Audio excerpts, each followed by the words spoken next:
Welcome to the Sleep Story Haven, your peaceful sanctuary where the whispers of ancient forests meet the gentle rhythm of moonlit shores. Here, time slows to the rhythm of your breathing.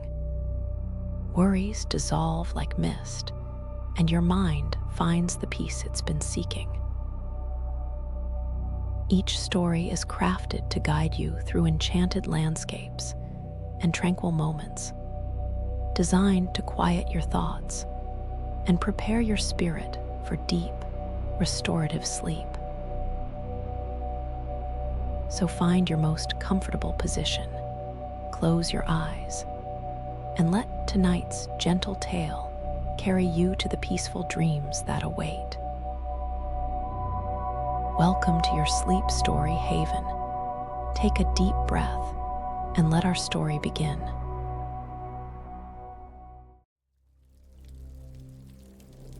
The Whispering Forest, a sleep story of nature's hidden wonders. Chapter 1: The Restless Wanderer. The world had grown too loud for Maya. In the bustling city where she lived, concrete towers stretched toward a sky that seemed perpetually gray, and the constant hum of traffic had become the soundtrack to her sleepless nights. She found herself drawn to the windows of her apartment, gazing out at the distant hills that promised something she couldn't quite name. A quietness that seemed to beckon from far beyond the urban sprawl. It was on one such evening, as autumn painted the world in shades of amber and gold, that Maya made a decision that would change everything. She would leave the city behind, if only for a while, and venture into the forest that crowned those distant hills. Her grandmother had spoken of it, often in the stories of her childhood. A place where the trees were ancient and wise, where the very air seemed to whisper secrets to those who knew how to listen. The next morning, Maya packed a simple bag with essentials: a warm sweater, a thermos of herbal tea, and a small journal she had never quite found the courage to write in. She drove through the winding roads that led away from the city, feeling with each mile that she was shedding layers of tension she hadn't realized she carried. The air grew cleaner, the sounds softer, and the light seemed to dance differently through her windshield. As she reached the edge of the forest, Maya parked her car beside a wooden sign that read Elderwood Nature Reserve. The words were carved in smooth, weathered letters that seemed to have grown from the wood itself. She stepped out into the crisp morning air and breathed deeply, tasting pine and earth and something indefinably sweet that made her feel, for the first time in months, that she could truly exhale. The forest entrance was marked by two massive oak trees that stood like gentle guardians, their branches intertwining overhead to form a natural archway. Sunlight filtered through their leaves in shifting patterns of gold and green, creating a dappled carpet of light that seemed to pulse with its own quiet rhythm. Maya approached slowly, her footsteps soft on the moss-covered ground. And as she passed beneath the oaken arch, she felt something shift in the very air around her. The path ahead was soft and inviting, lined with ferns that brushed gently against her legs and cushioned with fallen leaves that released their earthy fragrance with each step. Ancient trees rose on either side, their trunks wide enough that she could not have wrapped her arms around them, even if she tried. Their bark was textured like fine tapestry, marked with patterns that seemed to tell stories of centuries past. Maya walked slowly, allowing her breath to match the gentle rhythm of her footsteps. The forest seemed to be teaching her a different way of being, one that was unhurried, contemplative, and deeply peaceful. She began to notice things she had forgotten how to see. The way morning light caught in spider webs, transforming them into strings of diamonds. The soft rustling of small creatures moving through the underbrush. The musical quality of a distant stream that she could not yet see, but could feel calling to her. As she walked deeper into the forest, Maya became aware of a strange sensation. It was as if the trees themselves were aware of her presence, not in any frightening way, but with a kind of benevolent attention that made her feel welcomed and held. The feeling was so subtle at first that she wondered if she was imagining it. But with each step, it grew stronger. The forest seemed to be embracing her, drawing her into its peaceful rhythm, inviting her to be part of something much larger and more beautiful than she had ever imagined. The path curved gently to the right, following the natural contours of the land, and Maya found herself walking through groves of different trees, each with its own character and presence. There were maples with leaves that caught the light like stained glass, birches whose white bark seemed to glow with inner light, and towering pines that swayed gently in the breeze, their branches moving in a slow, meditative dance. She paused beside a particularly magnificent elm, its trunk massive and deeply grooved, its branches reaching toward the sky like arms raised in silent prayer. As she stood there, Maya placed her hand against the bark and felt something extraordinary, a subtle vibration, like a heartbeat, but slower and deeper than any human pulse. It was as if the tree was alive in ways she had never considered, connected to something vast and mysterious that pulsed beneath the surface of the visible world. The realization filled her with a profound sense of peace. Here, in this ancient forest, she was not alone. She was part of a living system that had been breathing and growing and quietly thriving for countless generations. The trees around her were not just plants, but beings in their own right, with their own ways of communicating, their own forms of wisdom, their own deep and abiding peace.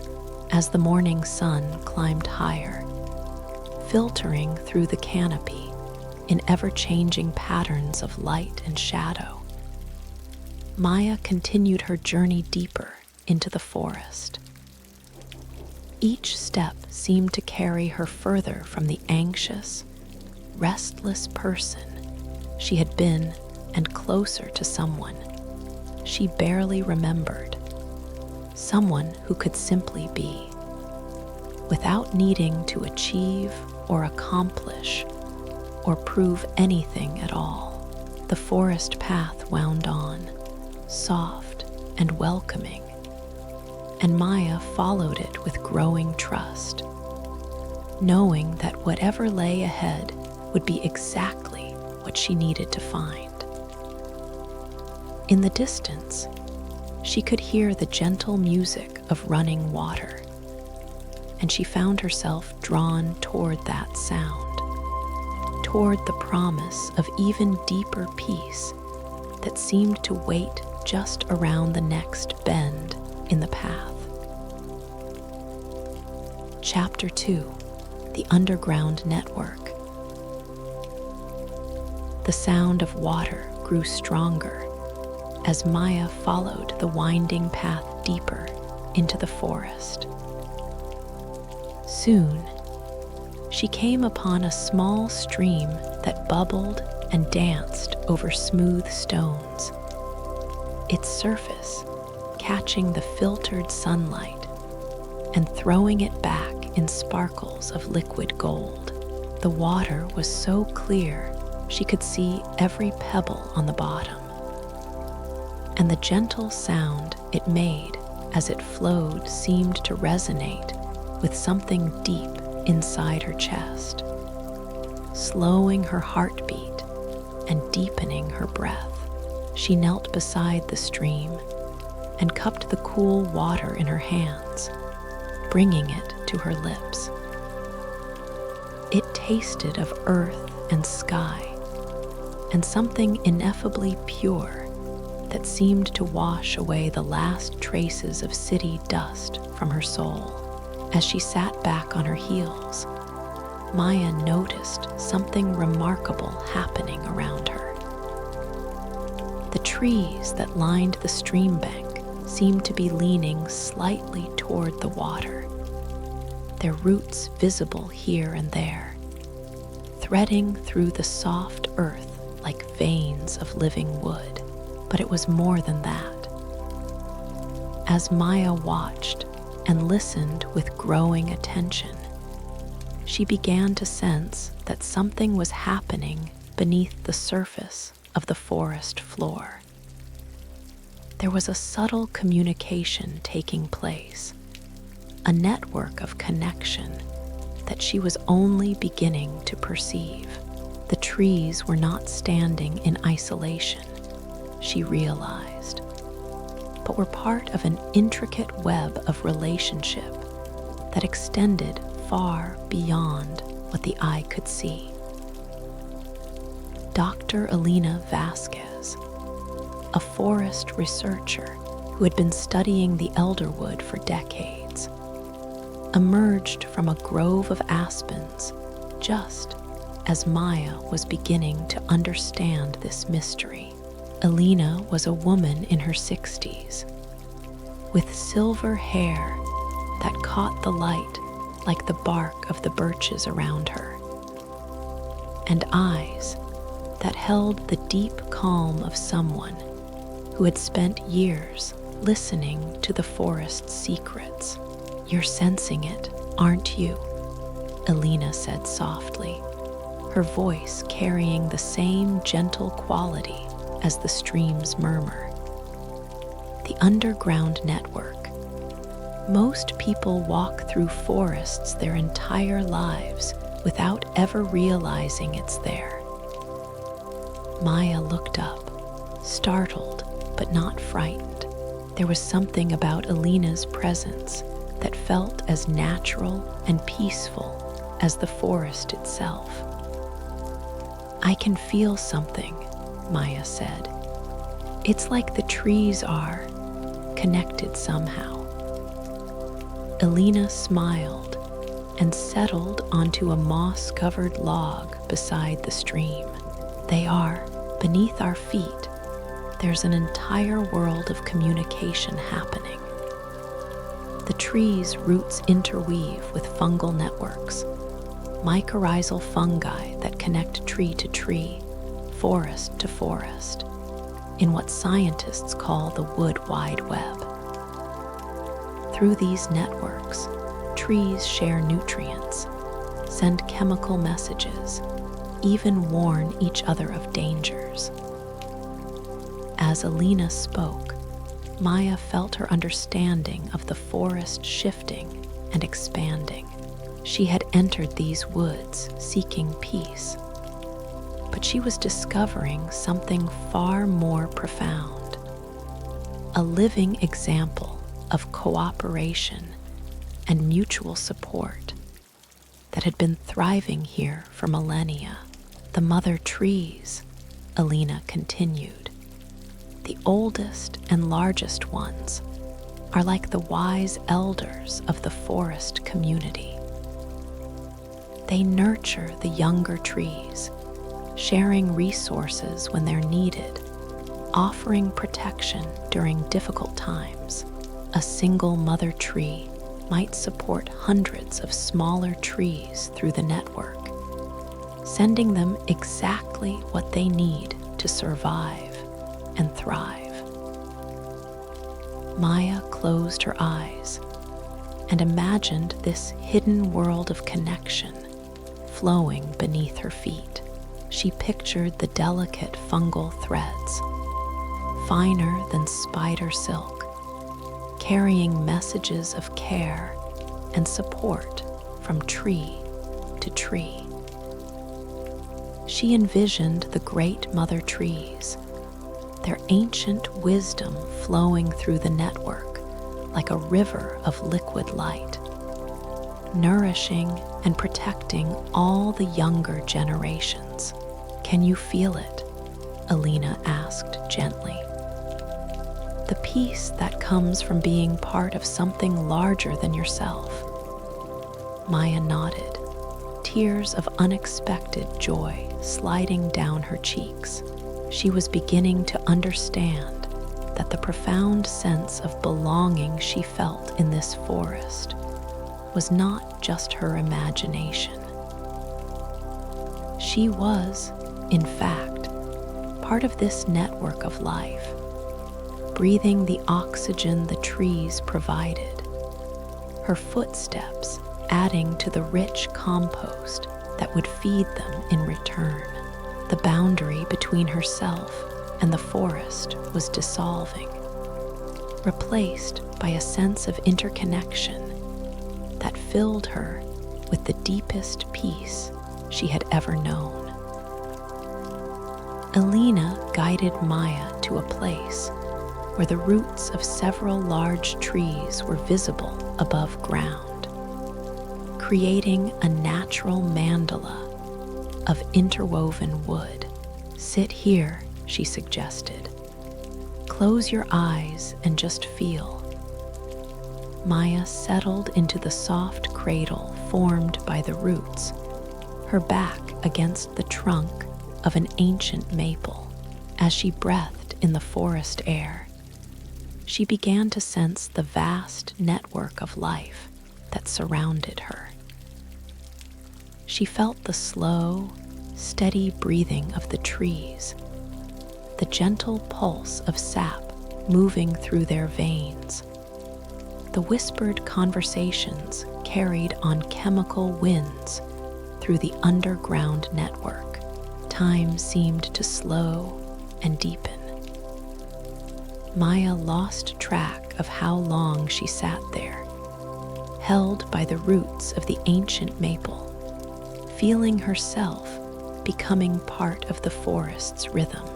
She sensed the mother trees sending out their nurturing energy, the younger trees receiving and responding, the entire forest breathing together in a harmony that had been unbroken for centuries. When she finally opened her eyes, the light had shifted, and she realized she had been sitting in meditation for hours. But she felt no stiffness or discomfort, only a profound sense of rest and renewal.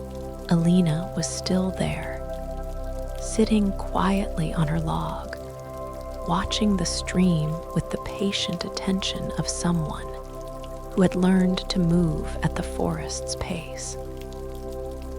"The trees have been sharing their peace with you," Alina said softly.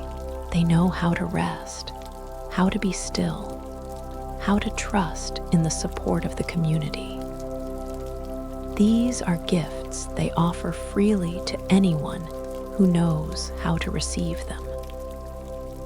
Maya stretched gently, feeling as though she had just experienced the most restful sleep of her life. The anxiety that had driven her from the city seemed like a distant memory, replaced by a deep trust in the fundamental goodness of life. She was beginning to understand that healing didn't always require effort or struggle. Sometimes it simply required surrendering to the wisdom of systems that had been perfecting the art of peaceful coexistence for millions of years. As the afternoon light began to slant through the trees at a different angle, Alina stood and brushed the moss gently from her clothes. "There's more to discover," she said. "The forest has many teachers, each with their own gifts to share. Are you ready to continue?" Maya rose from her nest of roots, feeling refreshed and deeply grounded. The underground network of connection seemed to pulse beneath her feet with each step, reminding her that she was never truly alone, never truly separate from the vast web of life that held and supported all things. She followed Alina deeper into the forest, ready for whatever wisdom awaited her in the peaceful depths of Elderwood. Chapter 3: The Color-Changing Messengers. The path led them to a clearing where the afternoon sun painted everything in shades of gold and amber.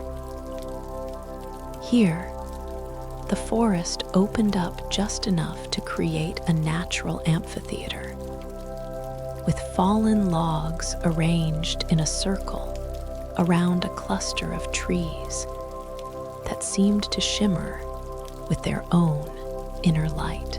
As Maya and Alina approached, Maya noticed something extraordinary.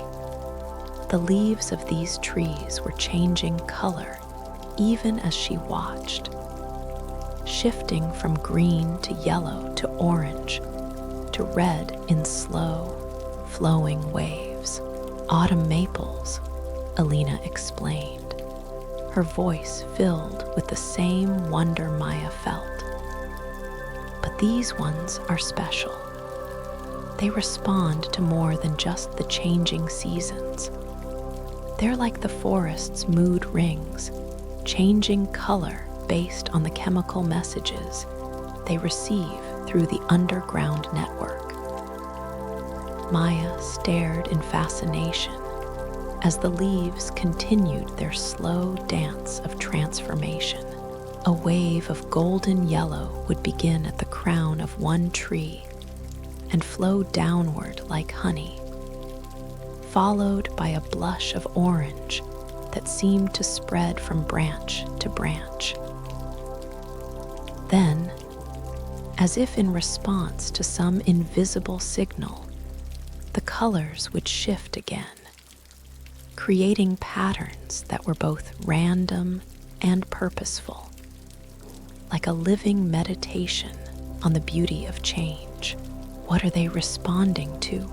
Maya asked, her voice barely above a whisper. Alina settled onto one of the log benches, patting the space beside her. "Many things. The soil moisture levels, the presence of different wildlife, even the emotional state of visitors like yourself. The trees are incredibly sensitive to the subtle energies that flow through the forest. They're like living barometers, constantly reading and responding to the world around them. As if to demonstrate Alina's words, the tree nearest to Maya began to glow with a soft, peachy pink that seemed to radiate warmth and welcome. The color spread slowly through its branches, and Maya felt a corresponding warmth bloom in her own chest. She was beginning to understand that the forest was not just a collection of individual trees, but a single, vast organism with its own forms of awareness and expression. Sit with them, Alina suggested. Let them feel your presence. Let them know that you're here in peace. Maya chose a spot on the soft grass directly beneath the color-changing maples. As she settled into a comfortable position, she closed her eyes and focused on her breathing, allowing her heartbeat to slow and her mind to quiet. When she opened her eyes again, she gasped softly. The entire grove was now glowing with the same peaceful pink that had first appeared in the tree nearest to her. They're reflecting your inner state, Alina explained. As you become more peaceful, they do too. It's one of the ways the forest maintains its harmony. The trees sense emotional disturbance and respond with colors and chemical signals that help restore balance. Maya watched in wonder as the colors began to shift again, this time toward cooler blues and purples that seemed to deepen the sense of twilight peace, even though it was still afternoon. The effect was profoundly calming, like being wrapped in a blanket of living color that adjusted itself to provide exactly the kind of comfort she needed. In the spring, Alina continued, when the forest is full of new growth and excitement, these trees blaze with bright greens and yellows. In summer, they settle into deep, contented blues and purples, and in autumn, they celebrate the season with the full spectrum of fire colors, reds and oranges and golds that seem to burn with their own inner light. Maya felt herself sinking deeper into the peaceful rhythm of the forest.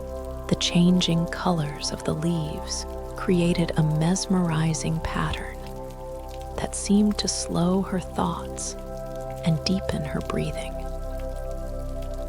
She realized that she was experiencing something that her city life had never provided, a deep, somatic sense of being held and supported by the living world around her. Time moved differently in the grove of color-changing trees.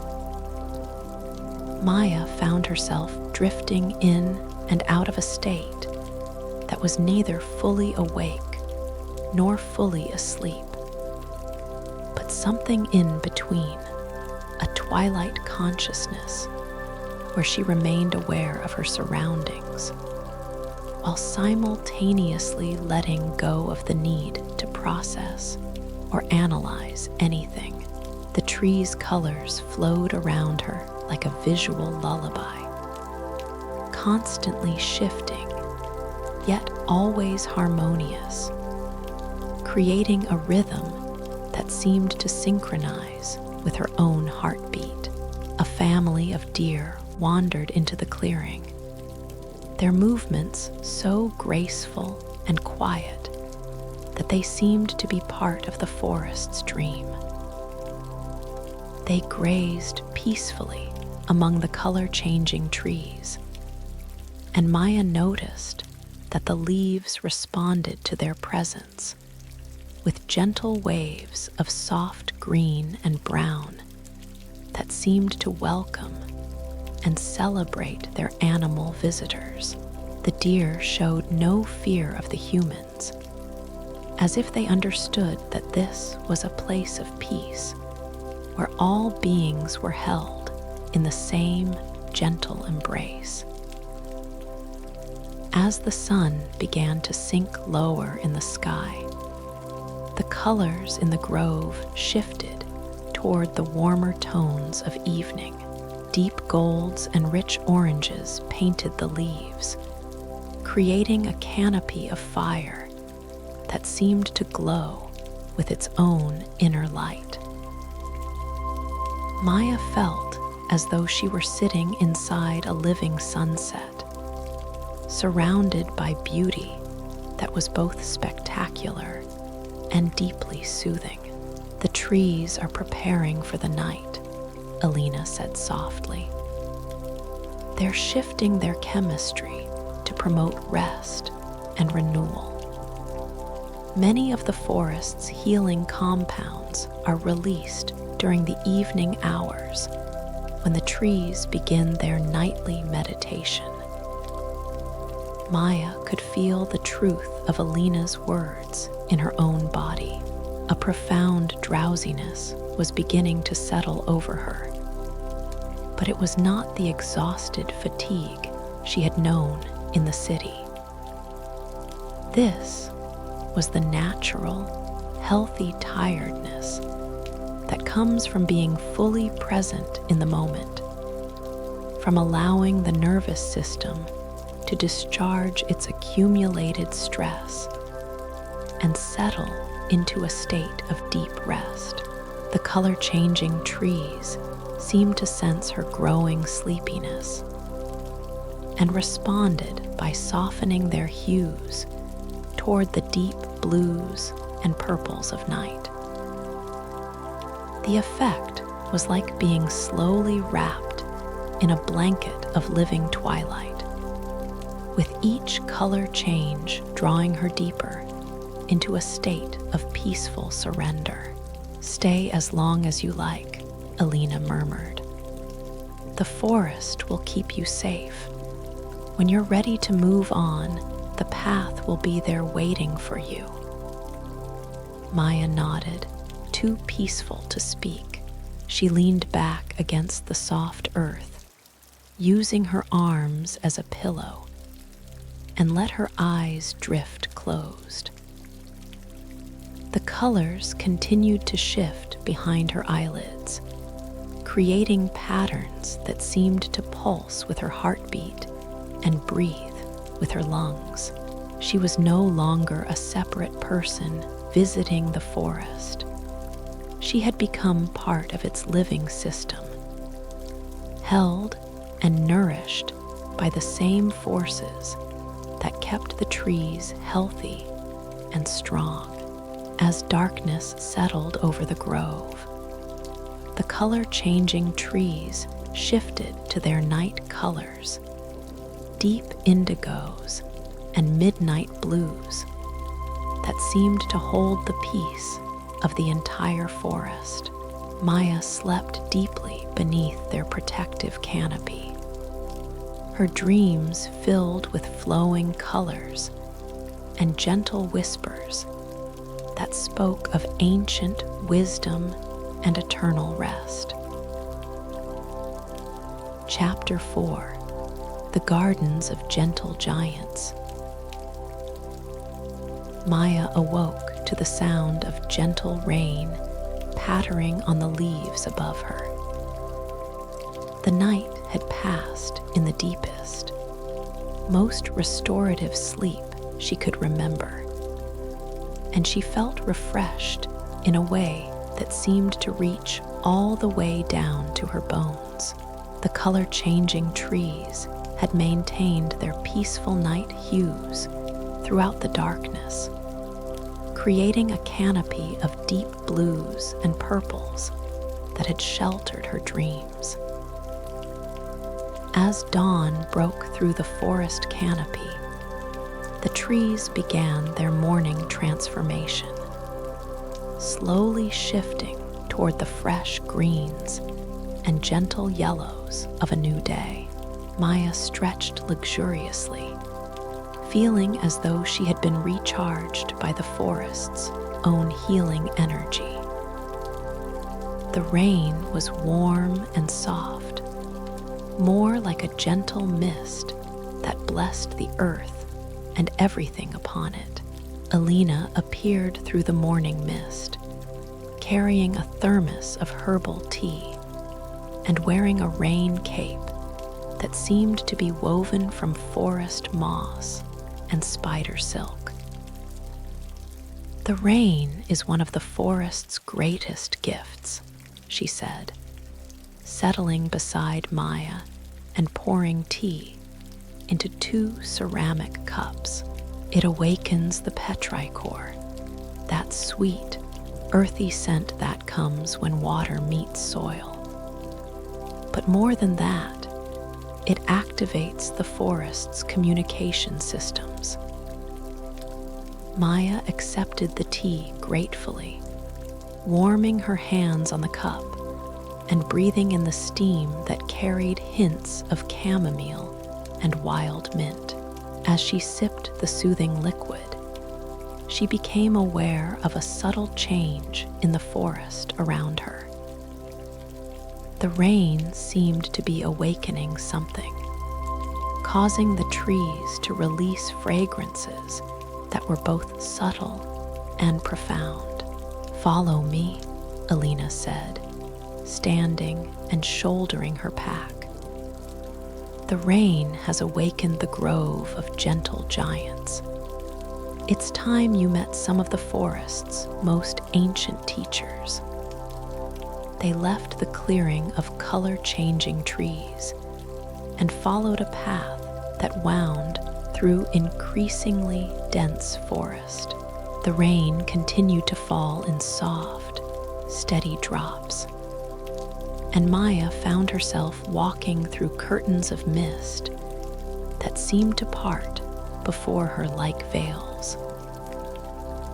The air grew thick and rich, with the scent of earth and growing things, and she felt as though she were walking through the very breath of the forest. The path led them to a grove of trees, unlike any Maya had ever seen. These were massive redwoods, their trunks so wide that it would have taken 20 people holding hands to encircle them. They rose into the mist like living cathedral pillars, their bark soft and fibrous, their presence so commanding that Maya felt compelled to whisper in their shadow. "These trees have been here for over 2,000 years, Alina said, her voice filled with reverence.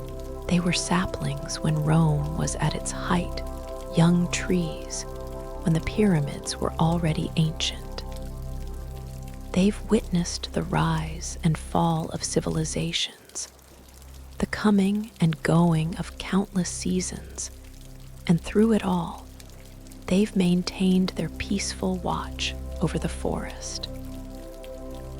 As they walked among the giants, Maya felt a profound sense of time stretching and deepening around her.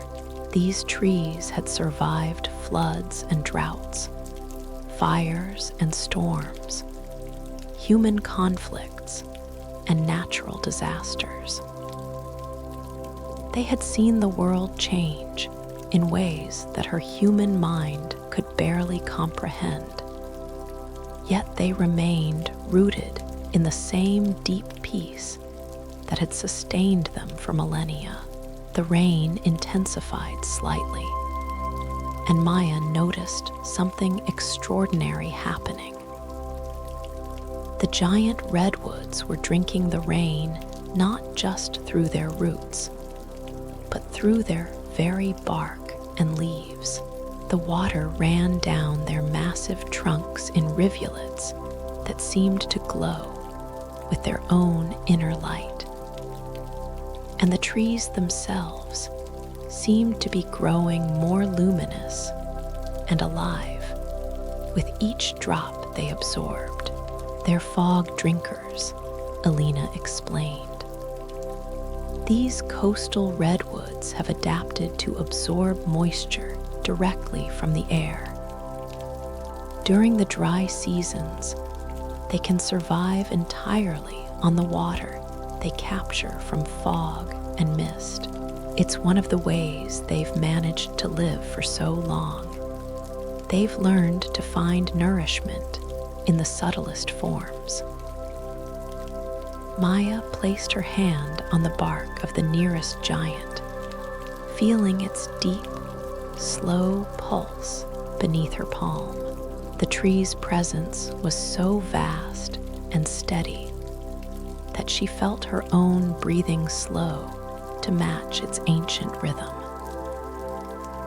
Here was a being that had perfected the art of patience, of taking the long view, of finding peace in the eternal present moment.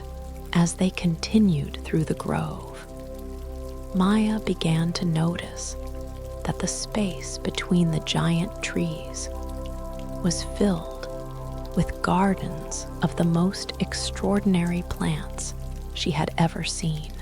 Ferns unfurled their fronds in spirals that seemed to echo the golden ratio, their surfaces covered with droplets that caught the filtered light like jewels.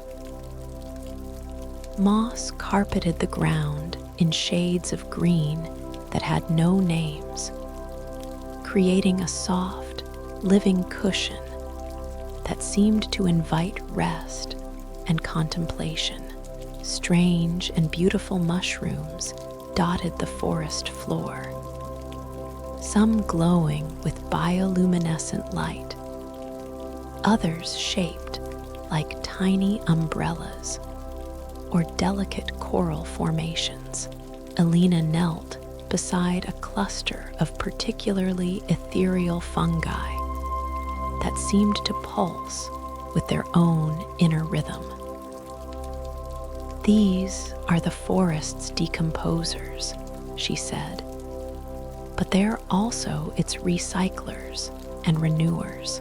They break down the old to make way for the new, transforming death into life in an endless cycle of renewal.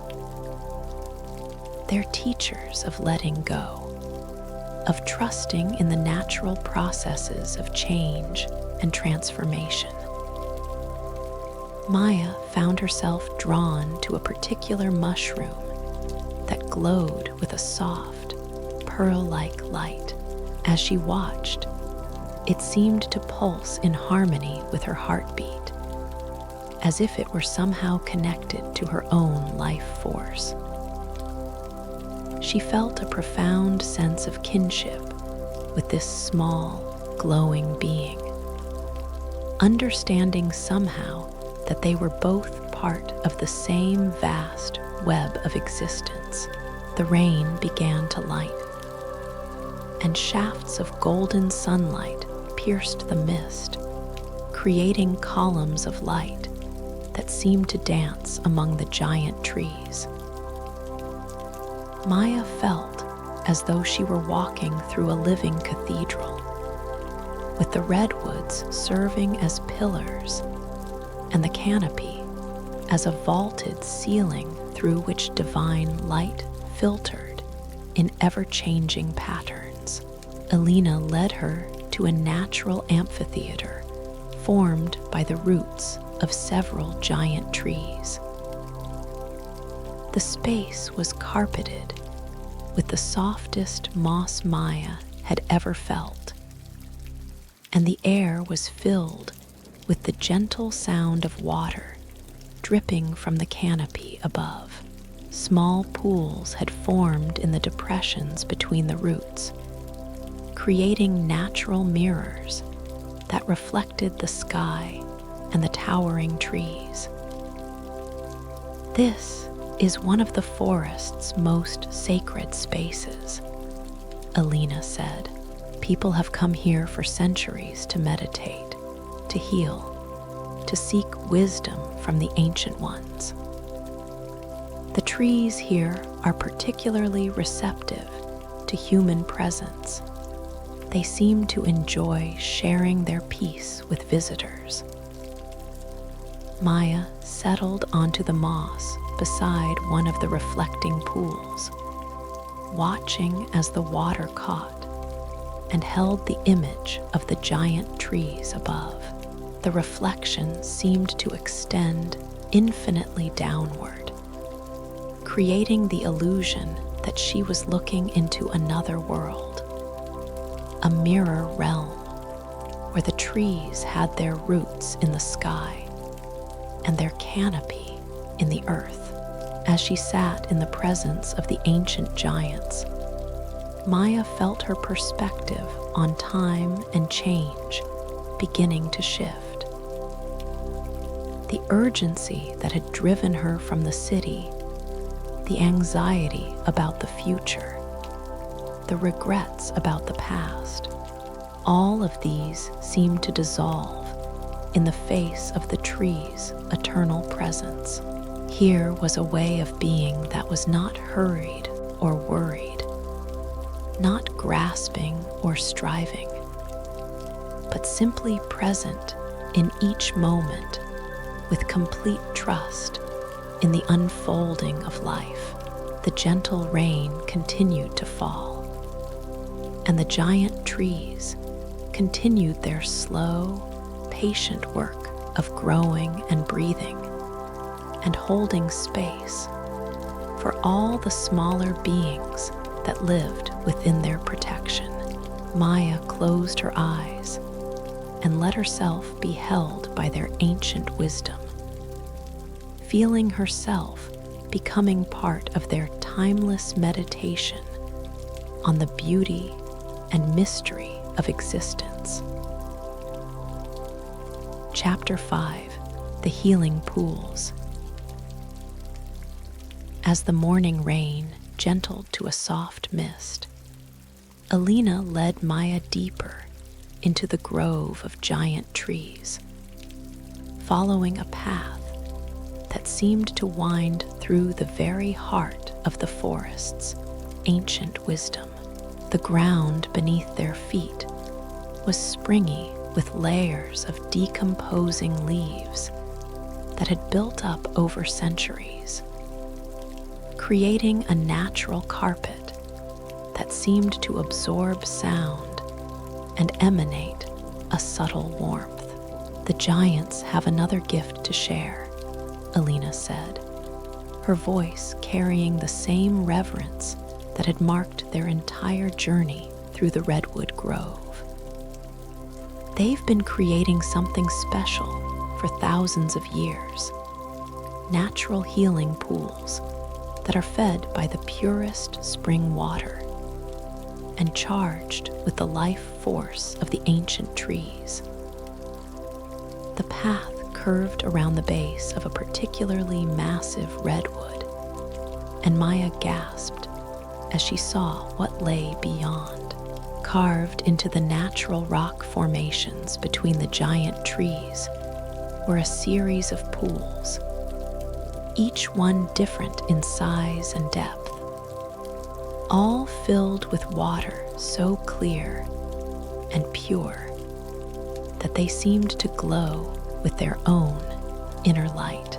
The pools were arranged in a natural sequence, flowing from one to the next in a gentle cascade that created the softest, most peaceful sound Maya had ever heard.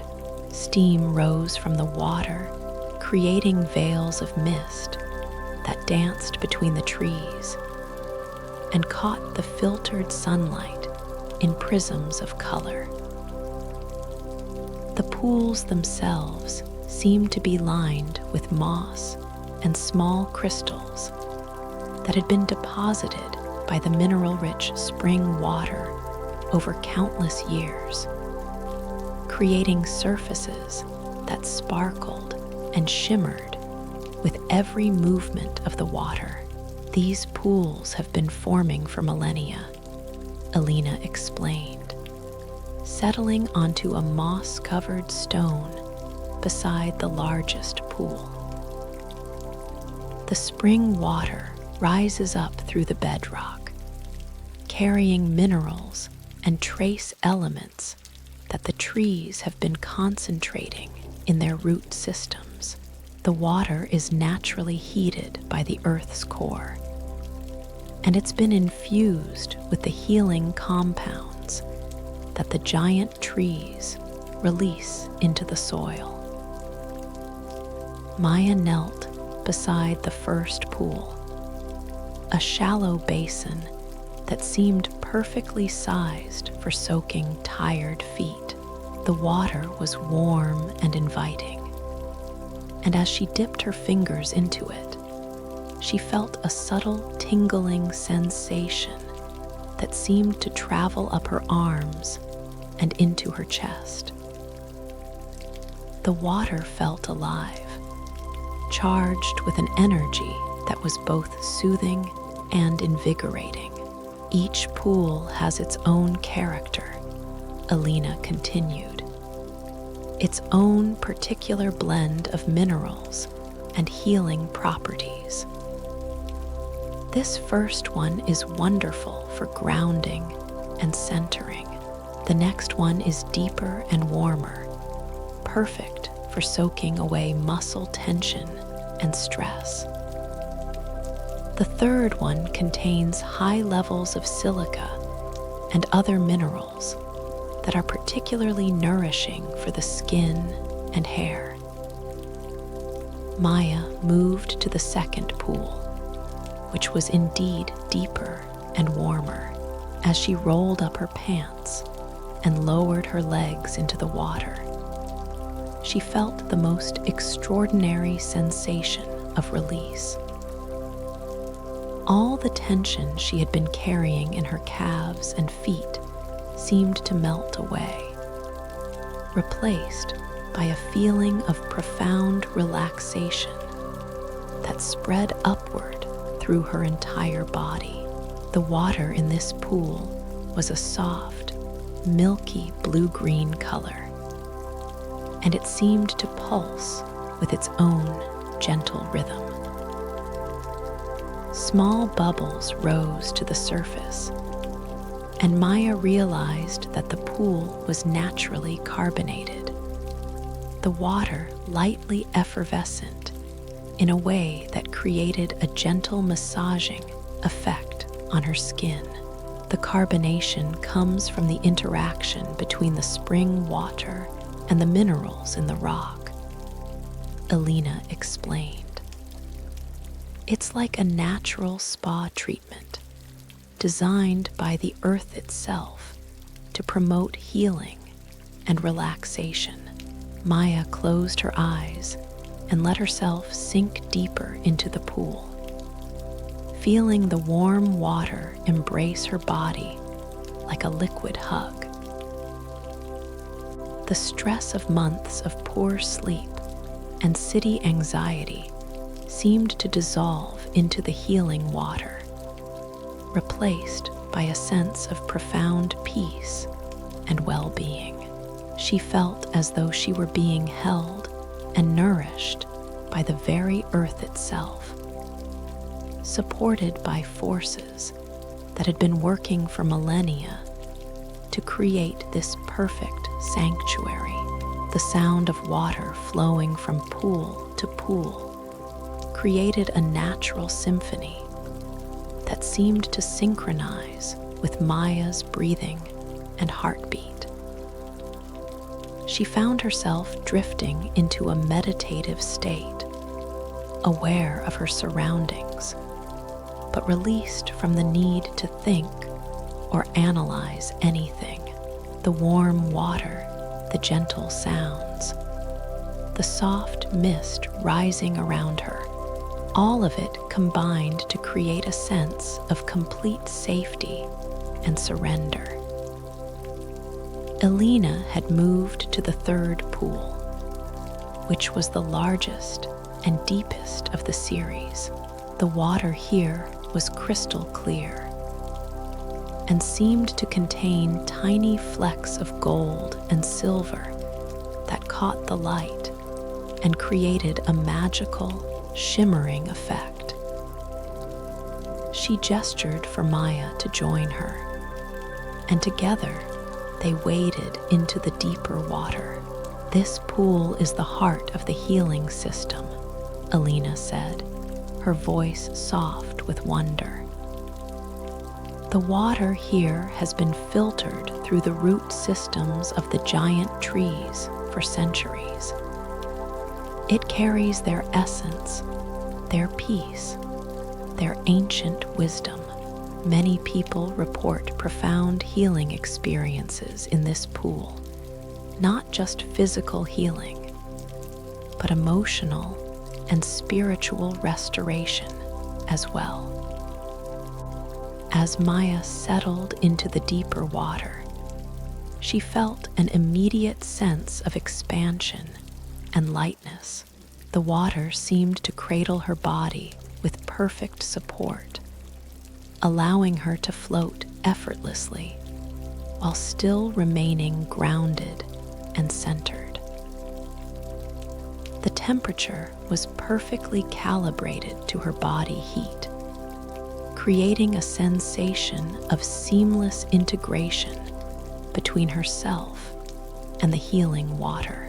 The minerals in the water created a silky texture that felt luxurious against her skin, and Maya could feel her entire nervous system beginning to release layers of tension she hadn't even known she was holding.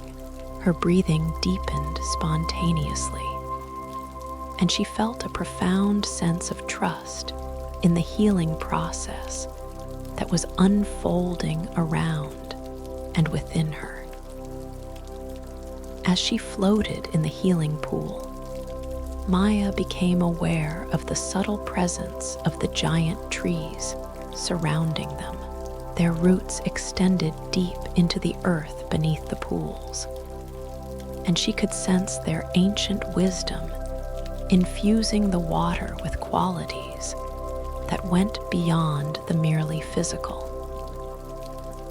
The trees seemed to be offering their own form of healing, a deep, patient presence that had weathered countless storms and seasons, a stability that was both profound and gentle.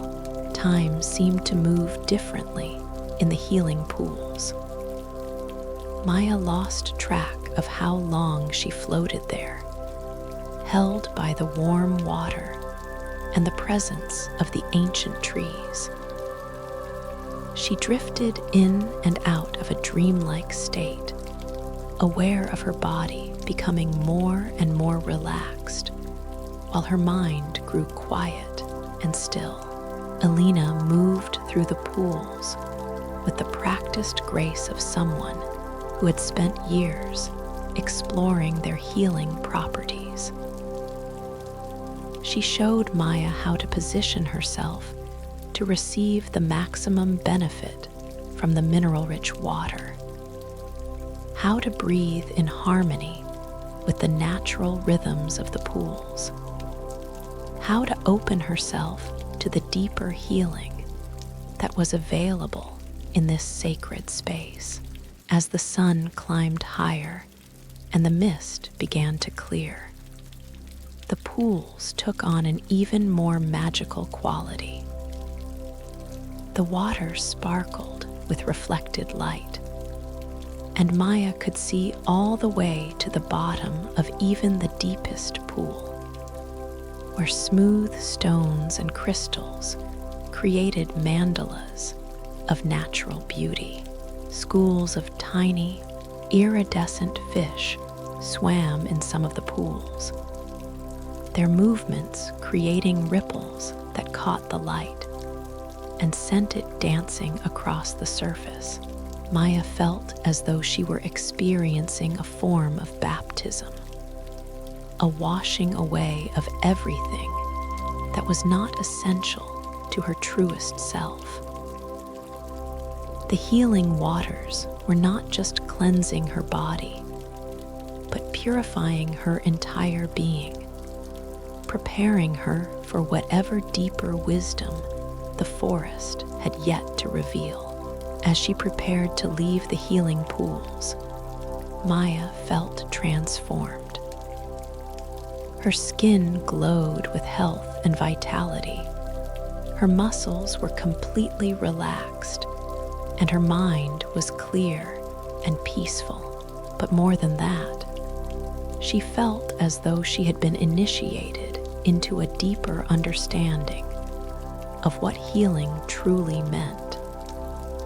Not just the absence of stress or discomfort, but the presence of profound well-being, connection, and trust in the natural processes of life. Chapter 6: The Octopus Dreams. As Maya and Alina left the healing pools, their bodies refreshed and their spirits renewed. The forest path led them toward a part of elderwood that Maya had not expected to find. The sound of flowing water grew stronger, and soon they emerged from the redwood grove to find themselves on the shore of a pristine lake that seemed to shimmer with its own inner light. The lake was perfectly circular, as if it had been carved by some ancient, benevolent force, specifically for the purpose of reflection and peace. Its surface was so still that it created a perfect mirror of the sky above, and Maya could see fluffy white clouds drifting across its surface like thoughts across a peaceful mind. The water was the deepest blue she had ever seen, so clear that she could see far into its depths, where aquatic plants swayed in gentle underwater currents. "This is Mirror Lake," Alina said, settling onto a smooth stone at the water's edge. It's fed by underground springs and has been a place of meditation and healing for countless generations. But it holds a special secret, one that connects us to the wisdom of creatures that most people never think to learn from. As Maya knelt beside the lake, she noticed something extraordinary moving in the deeper water. At first, she thought it might be a large fish, but as her eyes adjusted to the underwater light, she realized she was looking at something far more remarkable. A large octopus was gliding through the water with the most graceful, meditative movements she had ever witnessed. The creature was unlike any octopus Maya had ever seen in books or aquariums. Its skin seemed to shimmer with an inner light, and it moved with a fluid intelligence that was both alien and deeply familiar. Its 8 arms flowed through the water like liquid poetry, each movement purposeful yet effortless, creating patterns that seemed to pulse with the rhythm of some cosmic heartbeat. "She's beautiful, isn't she?" Alina whispered. "This is Luna, and she's been the guardian of Mirror Lake for longer than anyone can remember." She's what we call a freshwater octopus, a species that evolved specifically in these mountain lakes, adapting to the unique mineral composition and energy of the forest. As Maya watched, Luna's skin began to change color in slow, hypnotic waves. Deep blues flowed into silver, which transformed into soft purples, and then back to blue again. The color changes seemed to match the rhythm of Maya's own breathing, as if the octopus was somehow attuned to her presence and responding with a visual meditation designed to promote peace and relaxation. Octopuses are among the most intelligent creatures on Earth, Elena continued, her voice taking on the same flowing quality as the water. They have 3 hearts, 2 that pump blood to their gills, and 1 that pumps blood to the rest of their body. When they swim, their main heart stops beating, which is why they prefer to crawl along the bottom. But Luna has adapted differently. Her 3 hearts work in harmony to create a circulation system that supports prolonged, graceful swimming. Maya felt her own heart rate slowing as she watched Luna's peaceful movements. The octopus seemed to be demonstrating a different way of being, one that was fluid, adaptable, and completely present in each moment. Her 3 hearts created a rhythm that was both complex and soothing, like a biological symphony that promoted deep relaxation in all who witnessed it. And their blood, Elena added, is blue, not red like ours. They use copper-based hemocyanin instead of iron-based hemoglobin to carry oxygen. It makes them perfectly adapted to the cool, oxygen-rich waters of mountain lakes like this one. Luna drifted closer to the shore, and Maya could see the details of her remarkable anatomy. Her skin was translucent in places, allowing glimpses of the blue blood flowing through her veins in patterns that looked like living lace. Her eyes were large and intelligent, with an ancient wisdom that seemed to span eons. When she looked at Maya, it was with a recognition that transcended species, a knowing that spoke of the fundamental connection between all conscious beings.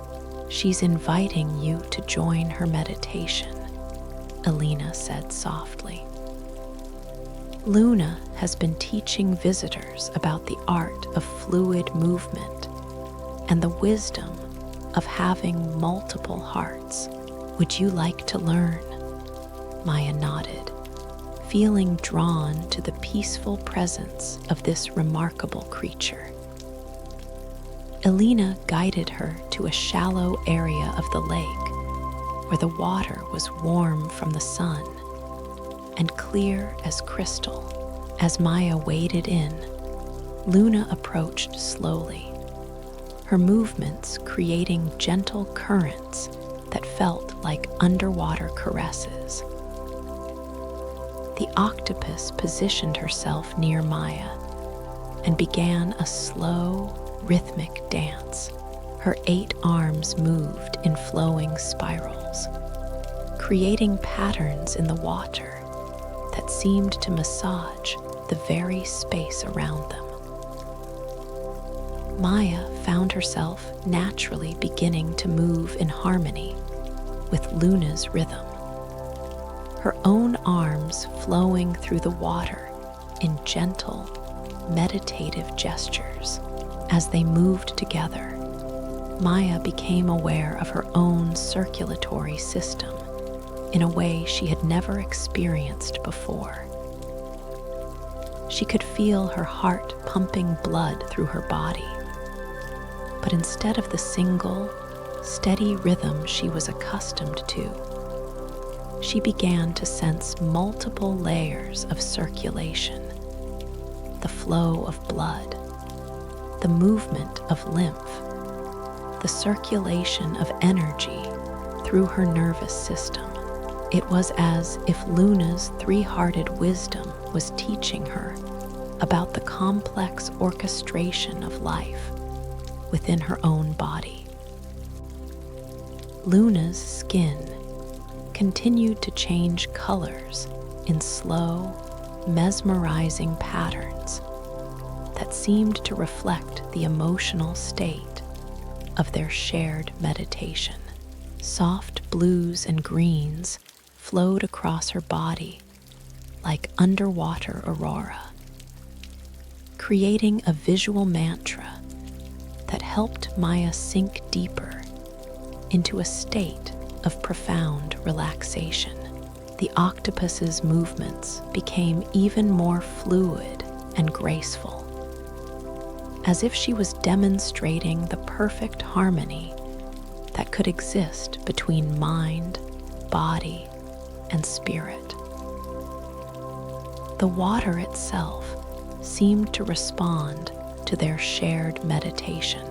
Maya noticed that small whirlpools and currents began to form around them, creating a natural hydrotherapy that massaged her muscles and joints with gentle precision. It was as if the lake had become an extension of Luna's body, responding to her movements and intentions to create the perfect environment for healing and peace. As they continued their underwater meditation, Maya began to experience something extraordinary. Her breathing naturally synchronized with Luna's gill movements, and she found that she could hold her breath for much longer than usual. Her body somehow learning to extract oxygen more efficiently from the water and air. It was as if the octopus was teaching her about different ways of breathing, different relationships with the life force that sustained all beings. Time flowed like the water around them, unmeasured and unhurried. Maya lost herself in the rhythm of Luna's movements, in the play of light through the water, in the gentle currents that seemed to carry away every trace of tension and worry. She felt as though she were learning a new language, the language of fluid intelligence, of adaptation, of finding peace through movement rather than stillness. Luna began to spiral upward through the water, and Maya found herself following, their movements creating a double helix of grace that seemed to connect earth and sky. As they reached the surface, Maya felt as though she was emerging not just from the water, but from a deeper understanding of what it meant to be alive in a body, to be part of the flowing intelligence that animated all of life. When they finally returned to the shallow water near the shore, Luna settled onto the sandy bottom and began to pulse with a soft, bioluminescent light. Her skin glowed with the same peaceful radiance that Maya had seen in the healing pools. And Maya realized that this remarkable creature was offering her one final gift, the ability to generate her own inner light, her own source of peace and healing that she could carry with her wherever she went. As Maya waded back to shore, she felt transformed by her encounter with Luna's three-hearted wisdom. Her body moved with a new fluidity. Her breathing had deepened and slowed, and she carried within her a sense of the vast intelligence that flowed through all of life like an underground river of consciousness. She had learned that healing could come not just from stillness, but from movement, not just from having one heart, but from recognizing the multiple centers of wisdom and love that existed within every living being. Chapter 7: The Symphony of Symbiosis. As the sun reached its zenith over Mirror Lake, Alina led Maya along a winding path that curved away from the water's edge and into a part of the forest that hummed with a different kind of energy. The trees here grew in unusual partnerships, massive oaks intertwined with graceful maples, towering pines whose roots were wrapped around the bases of ancient birches, creating living sculptures that spoke of cooperation and mutual support. "This is the grove of Symbiosis," Alina explained, her voice filled with the same wonder that had colored their entire journey. "Here, the trees have learned to grow together in ways that benefit everyone involved. It's a living example of how different species can not just coexist, but actually help each other thrive."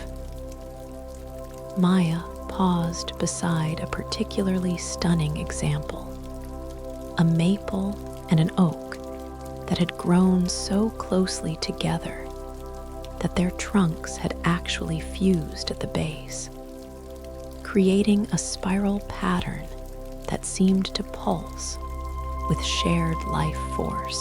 The maple's delicate leaves provided filtered shade for the oak's broader canopy, while the oak's deep roots stabilized the maple during storms.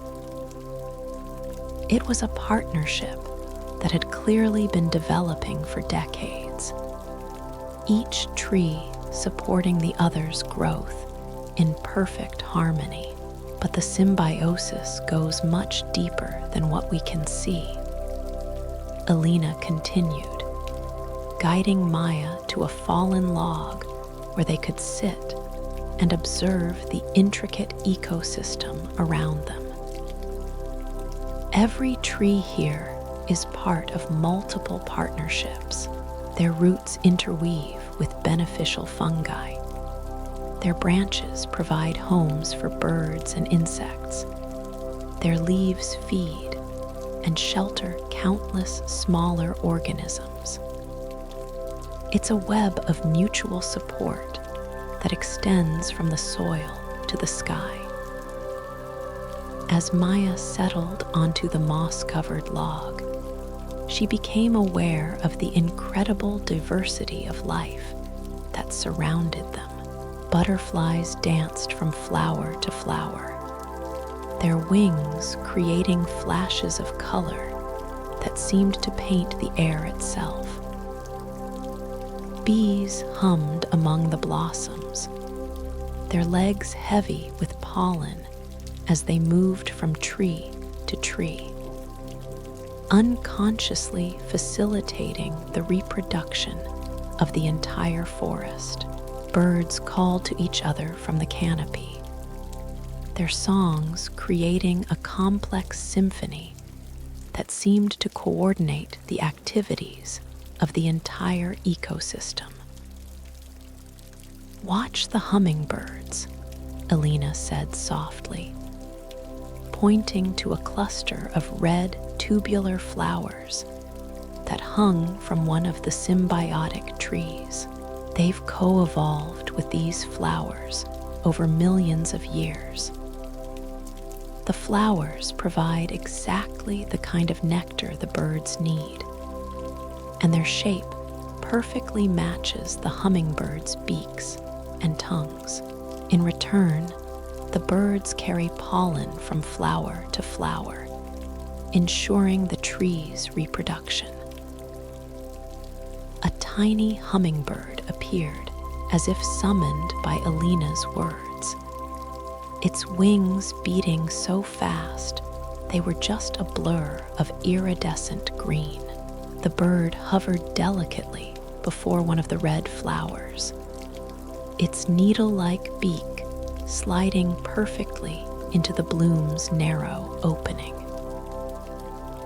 As it fed, golden pollen dusted its forehead, and Maya could see how the flower had evolved its exact shape and size to ensure this precious cargo would be transferred to the next bloom the bird visited.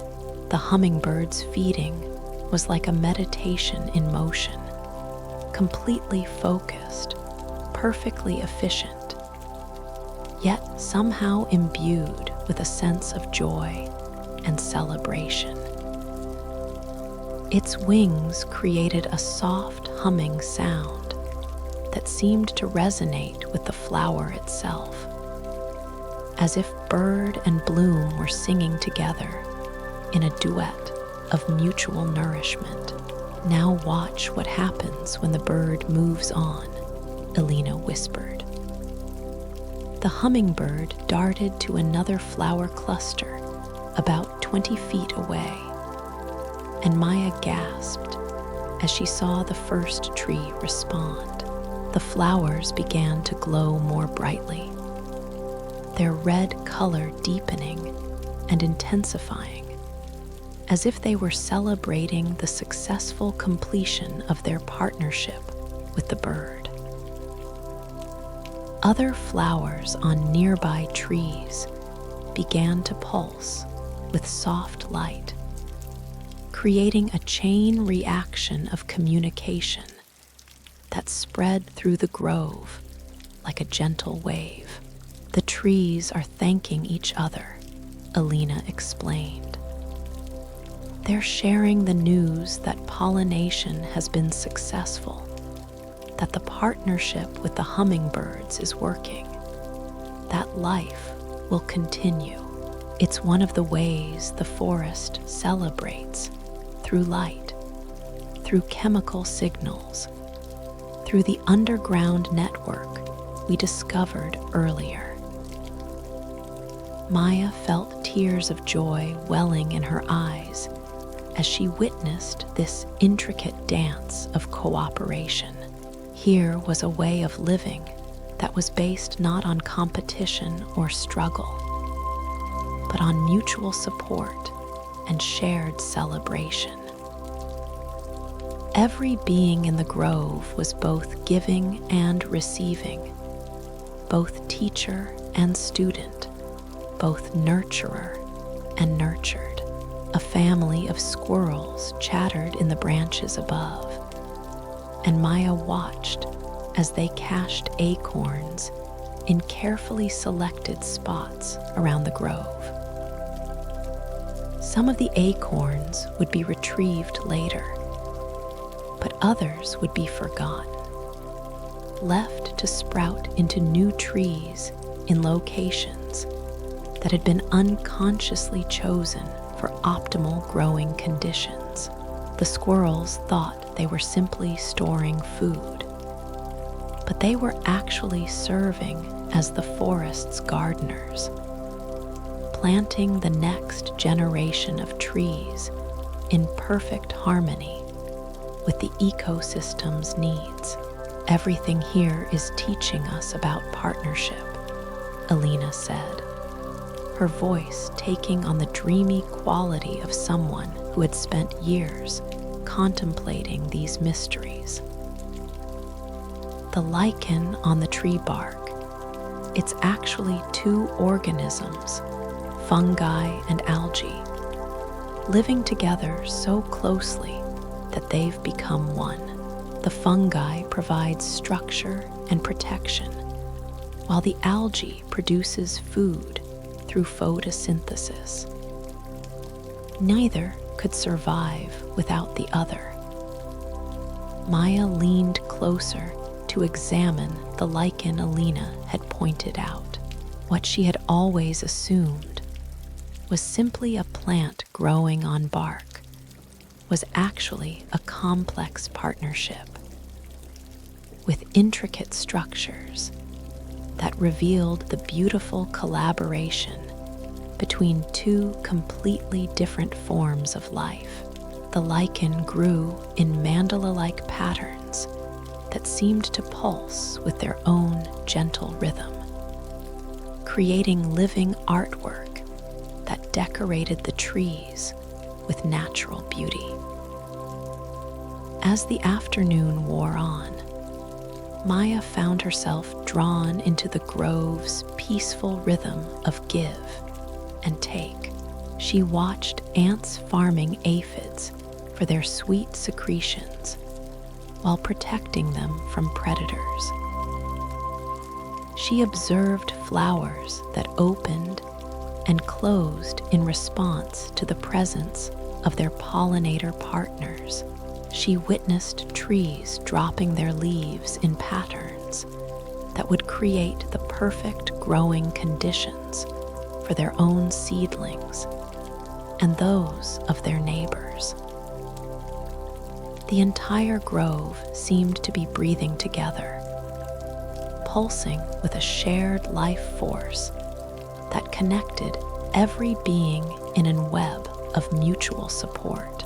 Maya felt herself becoming part of this rhythm, her own breathing synchronizing with the gentle pulse of symbiotic life that surrounded her.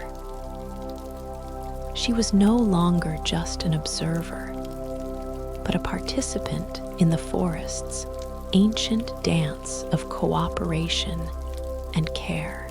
Alina guided her to a clearing in the center of the grove, where several springs bubbled up from the earth, creating a natural water feature that served as a meeting place for all the grove's inhabitants.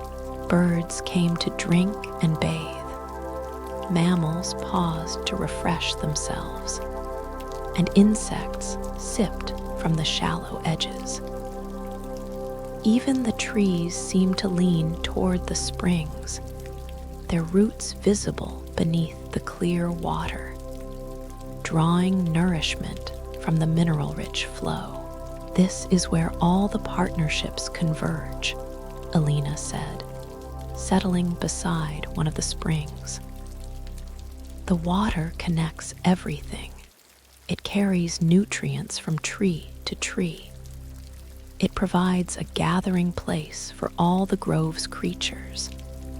It even carries chemical messages that help coordinate the ecosystem's activities." Maya knelt beside the largest spring and cupped the cool water in her hands. As she drank, she felt as though she were taking in the essence of the entire grove. The cooperation, the mutual support, the joyful celebration of life in all its interconnected forms. The water tasted of minerals and earth, and something ineffably sweet that seemed to carry the love that flowed between all the partnered beings of the grove. As evening approached, the symbiotic trees began their nightly transformation. Flowers that had been open during the day slowly closed, while others that served night-flying pollinators began to open, releasing fragrances that called to moths and other nocturnal visitors. The grove's rhythm was shifting from day to night mode, but the cooperation continued uninterrupted, simply changing partners and patterns as the earth turned toward darkness. Maya felt profoundly peaceful as she prepared to leave the grove of Symbiosis. She had learned that she was not alone in the world, not separate from the web of life, but part of an intricate system of mutual support that extended far beyond anything she had previously imagined. The anxiety and isolation that had driven her from the city seemed like distant memories, replaced by a deep trust in the fundamental cooperation that sustained all life. Chapter 8: The Circle of Giving Trees. As twilight painted the sky in shades of lavender and rose, Alina led Maya along a path that seemed to glow with its own inner light. Fireflies were beginning to emerge, their bioluminescent signals creating a constellation of tiny stars that danced through the air around them. The path curved gently upward, winding through groves of silver birch whose pale bark caught and reflected the last rays of sunlight. "We're approaching one of the forest's most sacred spaces," Alina said, her voice soft with reverence. "The Circle of Giving Trees, a grove where the ancient wisdom of generosity and abundance has been growing for over 1,000 years." The path crested a small hill, and Maya gasped at the sight that greeted her. Before them lay a perfect circle of enormous trees, each one a different species, arranged as if by some divine hand to create a natural cathedral. Oak, maple, birch, pine, willow, and ash stood like pillars around the perimeter of a circular meadow, carpeted with the softest grass Maya had ever seen. In the center of the circle grew a single tree of impossible beauty, its trunk silver like moonlight, its leaves shimmering with all the colors of the sunset. "The grandmother tree," Alina whispered. "She's the heart of the circle, the teacher of teachers. Every tree in this grove has learned the art of giving from her example." As they approached the circle, Maya became aware of the extraordinary abundance that surrounded them. The trees were heavy with fruit, even though it was only early autumn. Apple trees drooped with perfect golden orbs.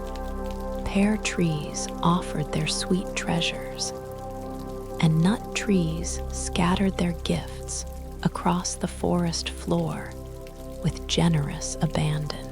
The very air seemed thick with the fragrance of ripe fruit and the earthy richness of endless fertility. "How is this possible?" Maya asked, reaching up to touch a perfect apple that hung from a branch at exactly the right height for her to reach. "It's as if the trees are offering their gifts directly to us." Alina smiled and settled onto a carpet of soft moss at the base of the grandmother tree. "That's exactly what they're doing. The trees in this circle have learned something that humans are only beginning to understand: that true abundance comes not from hoarding, but from giving freely and trusting that the circle of generosity will always return what is needed. Maya bit into the apple she had plucked, and the taste was unlike anything she had ever experienced. It was sweet and tart and complex, with flavors that seemed to change and develop with each bite. But more than that, she could taste the tree's joy in the giving, its pleasure in providing nourishment and delight to anyone who approached with an open heart.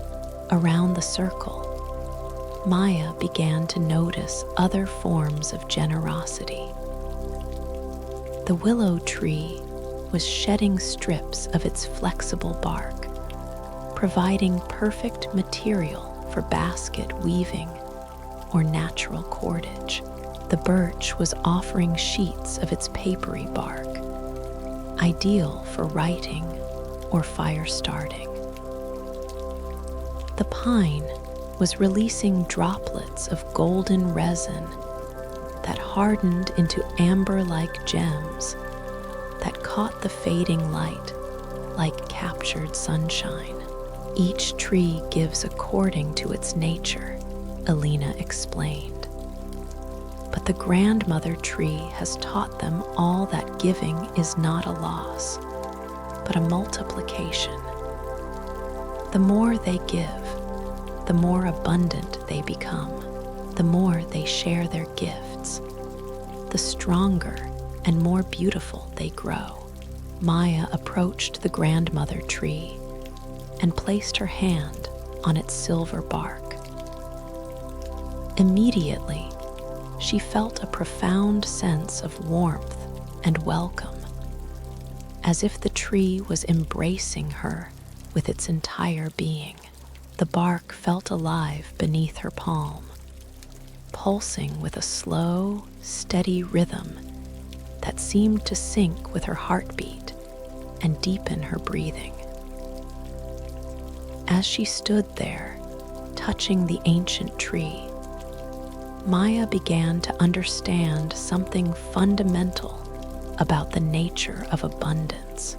The trees in this circle were not giving their gifts out of obligation or because they had been asked. They were giving because generosity was their natural state, because they had learned that sharing their abundance was the very thing that created more abundance. The grandmother tree is over 2,000 years old, Alina said, settling into a natural seat formed by the tree's massive roots. She's witnessed the rise and fall of countless civilizations, the changing of climates, the evolution of species, and through it all, she's maintained this same generous spirit. This understanding that life flourishes when beings support each other freely and without expectation. Maya felt drawn to sit beside Alina in the embrace of the ancient tree's roots. As she settled into the natural chair formed by the living wood, she felt held and supported in a way that went far beyond the physical. The tree's presence was like that of the wisest grandmother imaginable, offering unconditional love and infinite patience to anyone who came seeking rest and renewal. The light continued to fade, and as full darkness approached, something magical began to happen. The trees around the circle began to glow with a soft, phosphorescent light that seemed to emanate from their very heartwood. the grandmother tree's silver trunk became luminous, casting gentle shadows that danced across the meadow grass like benevolent spirits. The trees store sunlight during the day, Alina explained, and release it as bioluminescent energy at night. It's another form of their generosity, providing light for the nocturnal creatures, guidance for lost travelers, beauty for anyone who happens to witness their nightly illumination. Maya watched in wonder as the entire circle became a constellation of living light.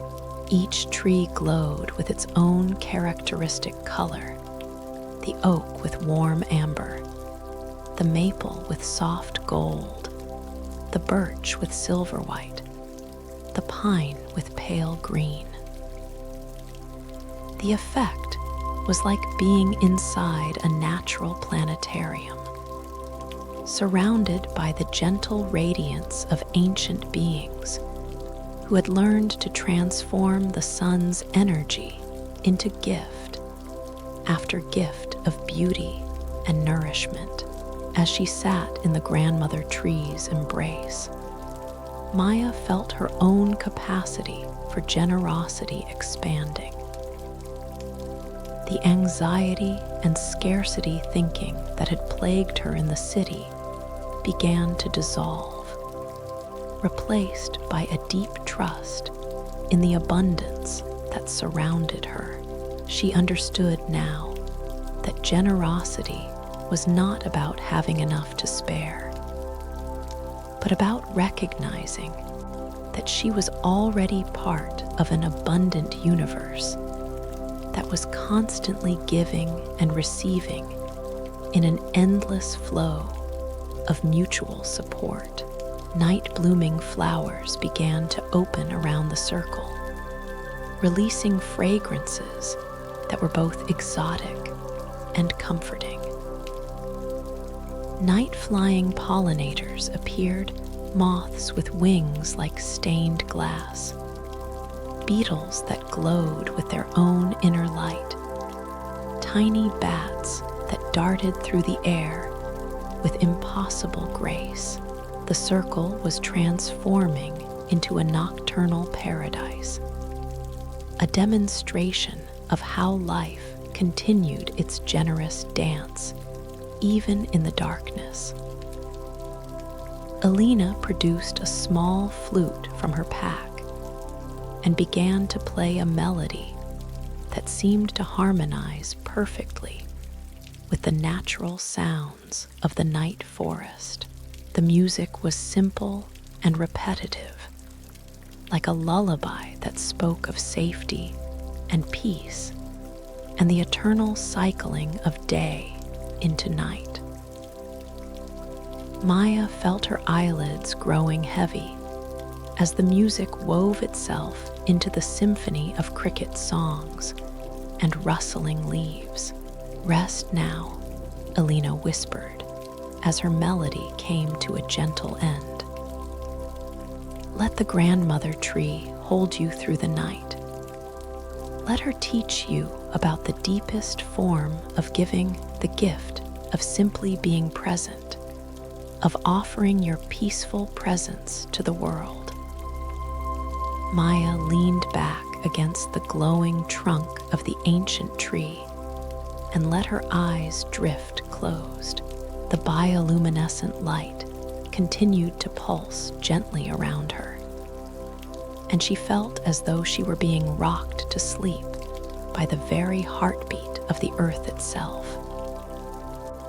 In her dreams, she danced with the giving trees, learning to move with the same generous grace, discovering that true abundance was not about accumulating, but about becoming a clear channel for life's infinite creativity and love.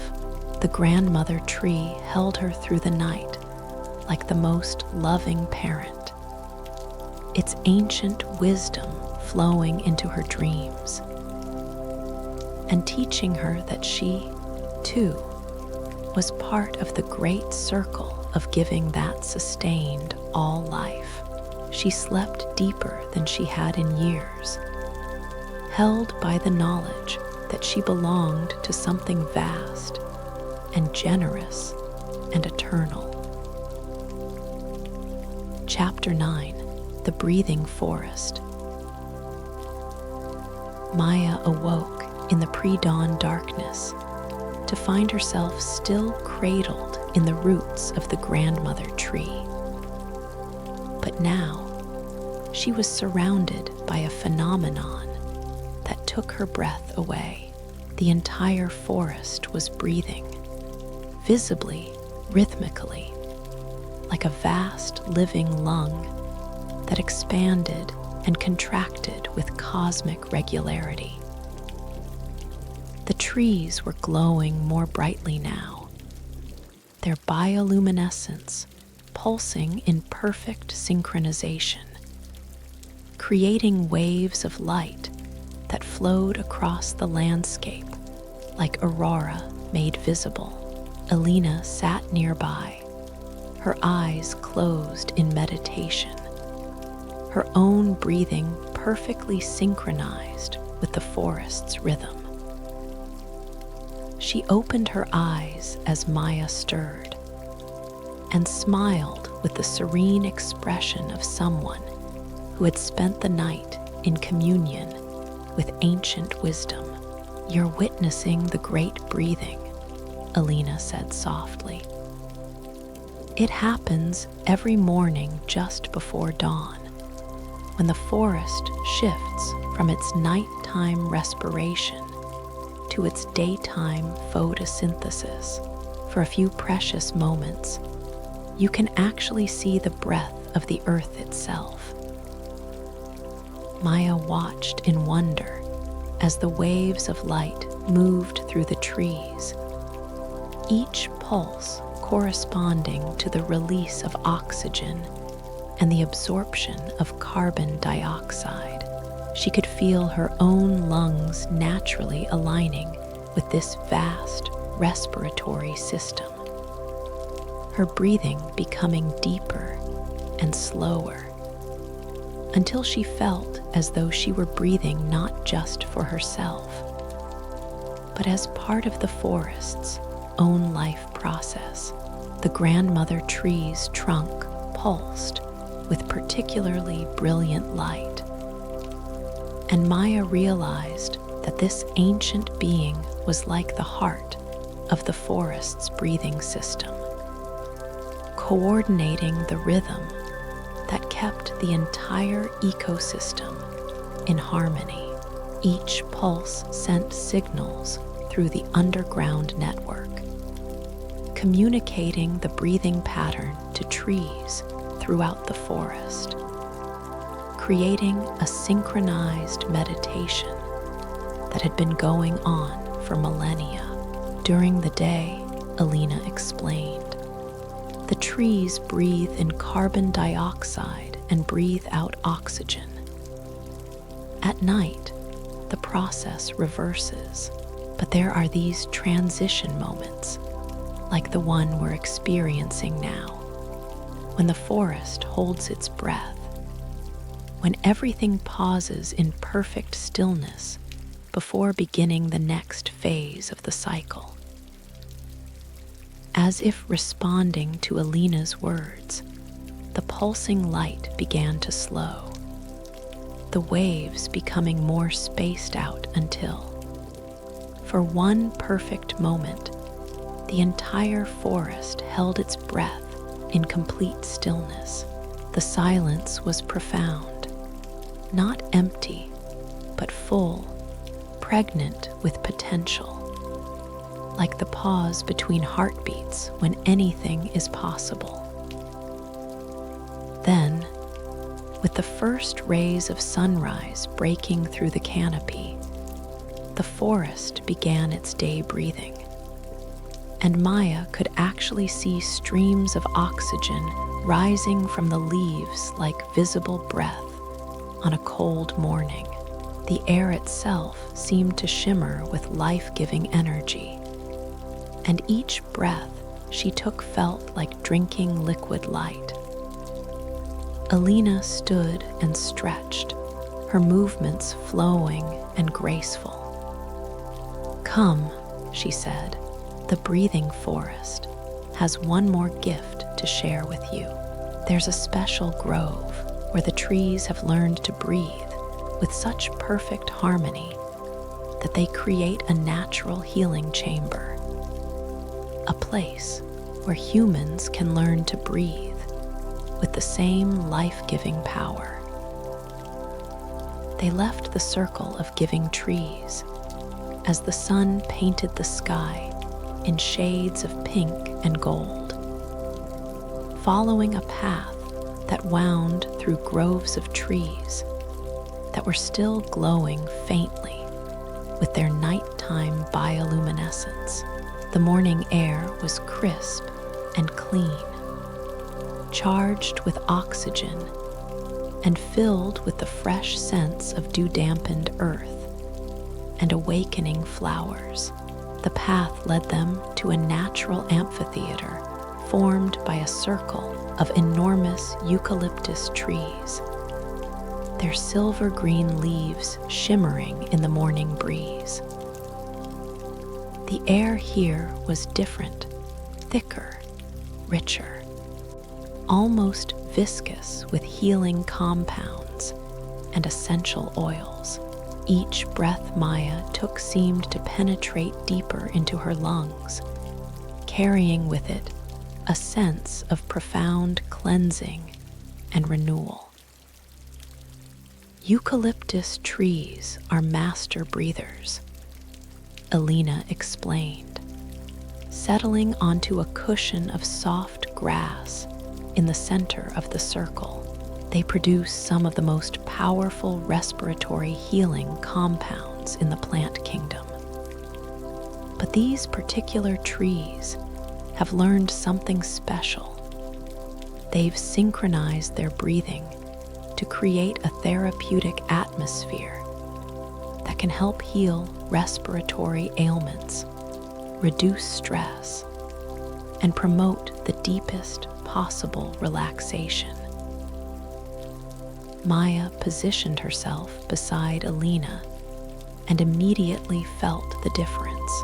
The air was so rich with healing compounds that she could taste their eucalyptus sweetness on her tongue. Her sinuses, which had been congested from months of city air pollution, began to clear spontaneously. Her breathing became effortless, as if the trees were doing half the work for her. "Close your eyes and breathe with them," Alina instructed. "Let the trees teach you how to breathe not just with your lungs, but with your entire body, your entire being." Maya closed her eyes and focused on her breath, feeling it naturally slow and deepen as she attuned to the rhythm of the eucalyptus grove. The trees seemed to be breathing in perfect four-part harmony, like a choir of green lungs that created complex harmonics in the very air around her. She could feel her own breathing becoming part of this symphony, her individual rhythm weaving itself into the greater pattern. As she breathed with the trees, Maya began to experience something extraordinary. She could feel oxygen penetrating not just into her lungs, but into every cell of her body. Her skin seemed to be breathing, absorbing healing compounds directly from the atmosphere. Her bones felt lighter, as if they were being filled with the same life-giving energy that flowed through the trees' wooden hearts. The morning sun climbed higher, and the eucalyptus trees began to release more of their healing oils, creating an aromatherapy treatment that was perfectly calibrated to Maya's needs. She felt tension she didn't even know she was carrying begin to dissolve from her shoulders, her neck, her jaw. Her breathing became so effortless that it felt as though the trees themselves were breathing for her, sharing their own vital energy through the sacred act of respiration. Alina's voice came to her as if from a great distance, though she was sitting right beside her.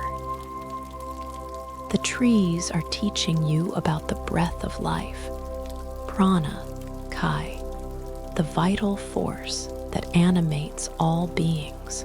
They're showing you that breathing is not just a biological function, but a form of communion with the life force itself. Maya felt herself sinking deeper into a state of breathing meditation, unlike anything she had ever experienced. Each inhalation seemed to draw in not just air, but peace, healing, and connection to the vast web of life. Each exhalation released not just carbon dioxide, but worry, tension, and anything that was not serving her highest good. Time seemed to stretch and deepen as Maya breathed with the eucalyptus grove. She lost track of where her breathing ended and the tree's breathing began.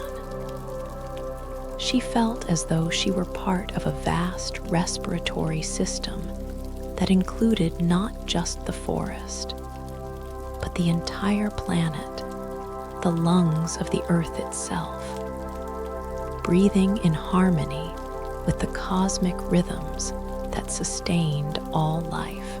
As the meditation deepened, Maya began to understand that breathing was a form of prayer, a constant exchange of gifts between herself and the living world around her.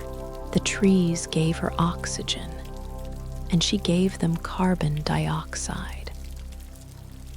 The earth provided the elements that made breath possible, and she offered back her presence, her gratitude, her willingness to be part of the great dance of giving and receiving that kept the world alive. When she finally opened her eyes, the sun was high in the sky, and she realized she had been breathing with the trees for hours.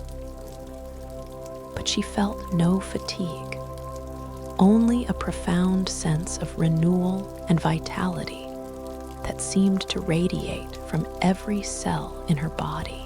Her breathing had been transformed from an unconscious biological function into a conscious practice of communion with life itself.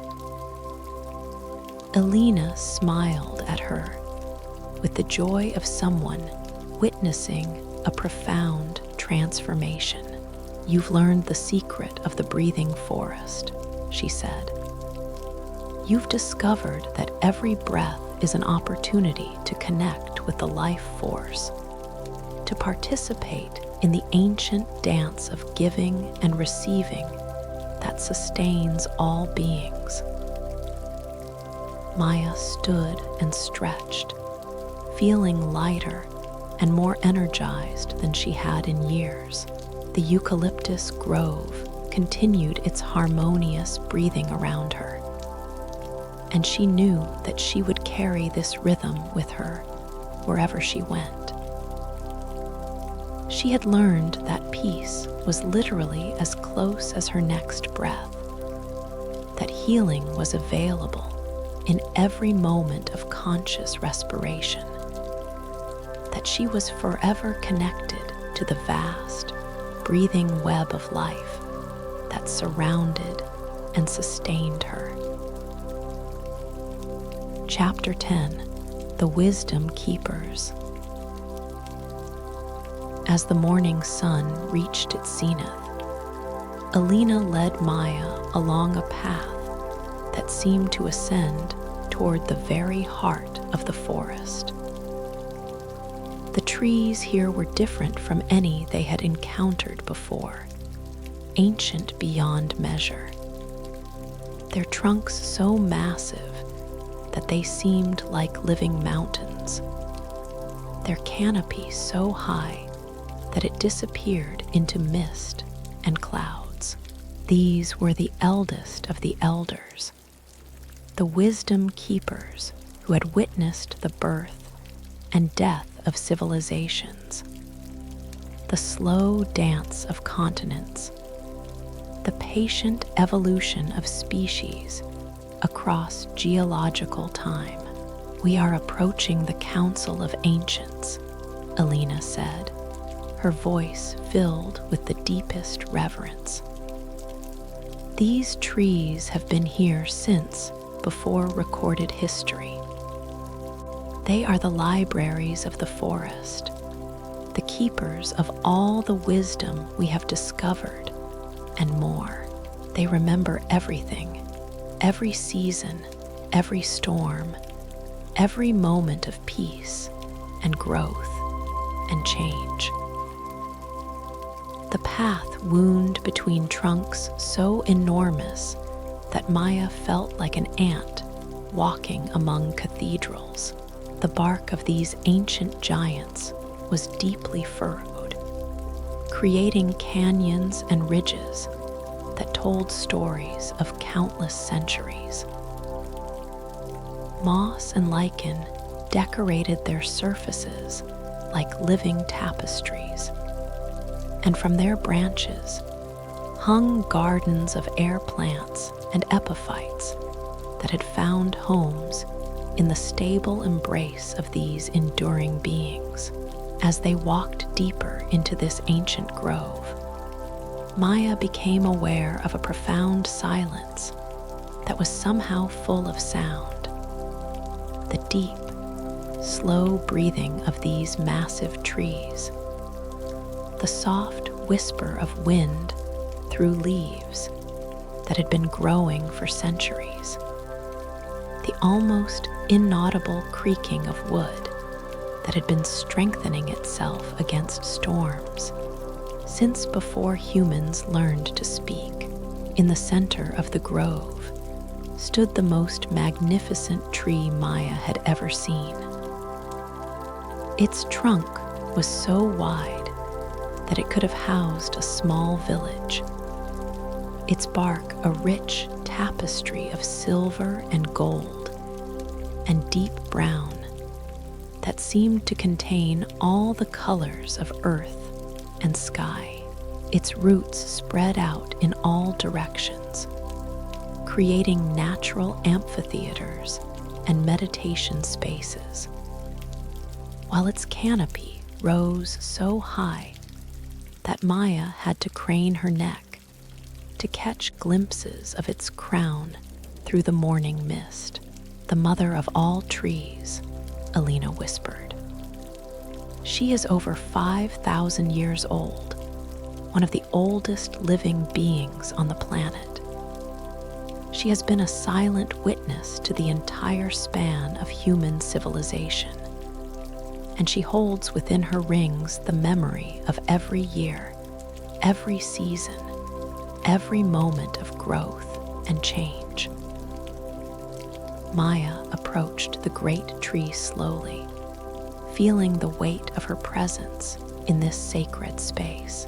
As she drew near, she could feel the tree's immense life force like a gentle pressure in the air around her. A presence so vast and ancient that it seemed to bend space and time around itself. The very atoms of the air seemed to vibrate with accumulated wisdom. Alina guided her to a natural seat formed by one of the tree's enormous roots. A throne-like formation that seemed to have been shaped specifically for human visitors. As Maya settled into this living chair, she felt embraced by the tree's consciousness, held by a presence that was both infinitely gentle and unimaginably powerful. Place your hands on her bark, Alina suggested. Open yourself to her wisdom. The mother tree shares her knowledge freely with those who approach with humility and genuine desire to learn. Maya placed her palms flat against the ancient bark, and immediately she felt a shift in her consciousness. It was as if she had plugged into a vast database of natural wisdom, a living library that contained the accumulated knowledge of 5 millennia.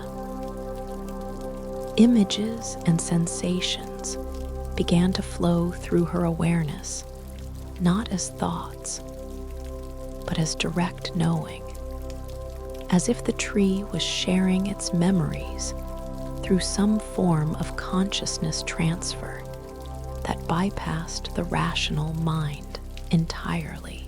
She saw the forest as it had been thousands of years ago, younger, but already ancient, populated by creatures that had long since vanished from the earth.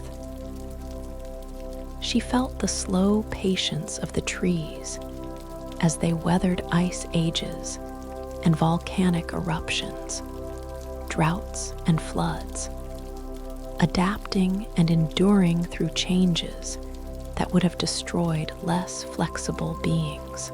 She experienced the deep joy of the trees as they discovered the arts of cooperation and symbiosis, learning to support each other through the underground networks and chemical communications that had taken centuries to perfect.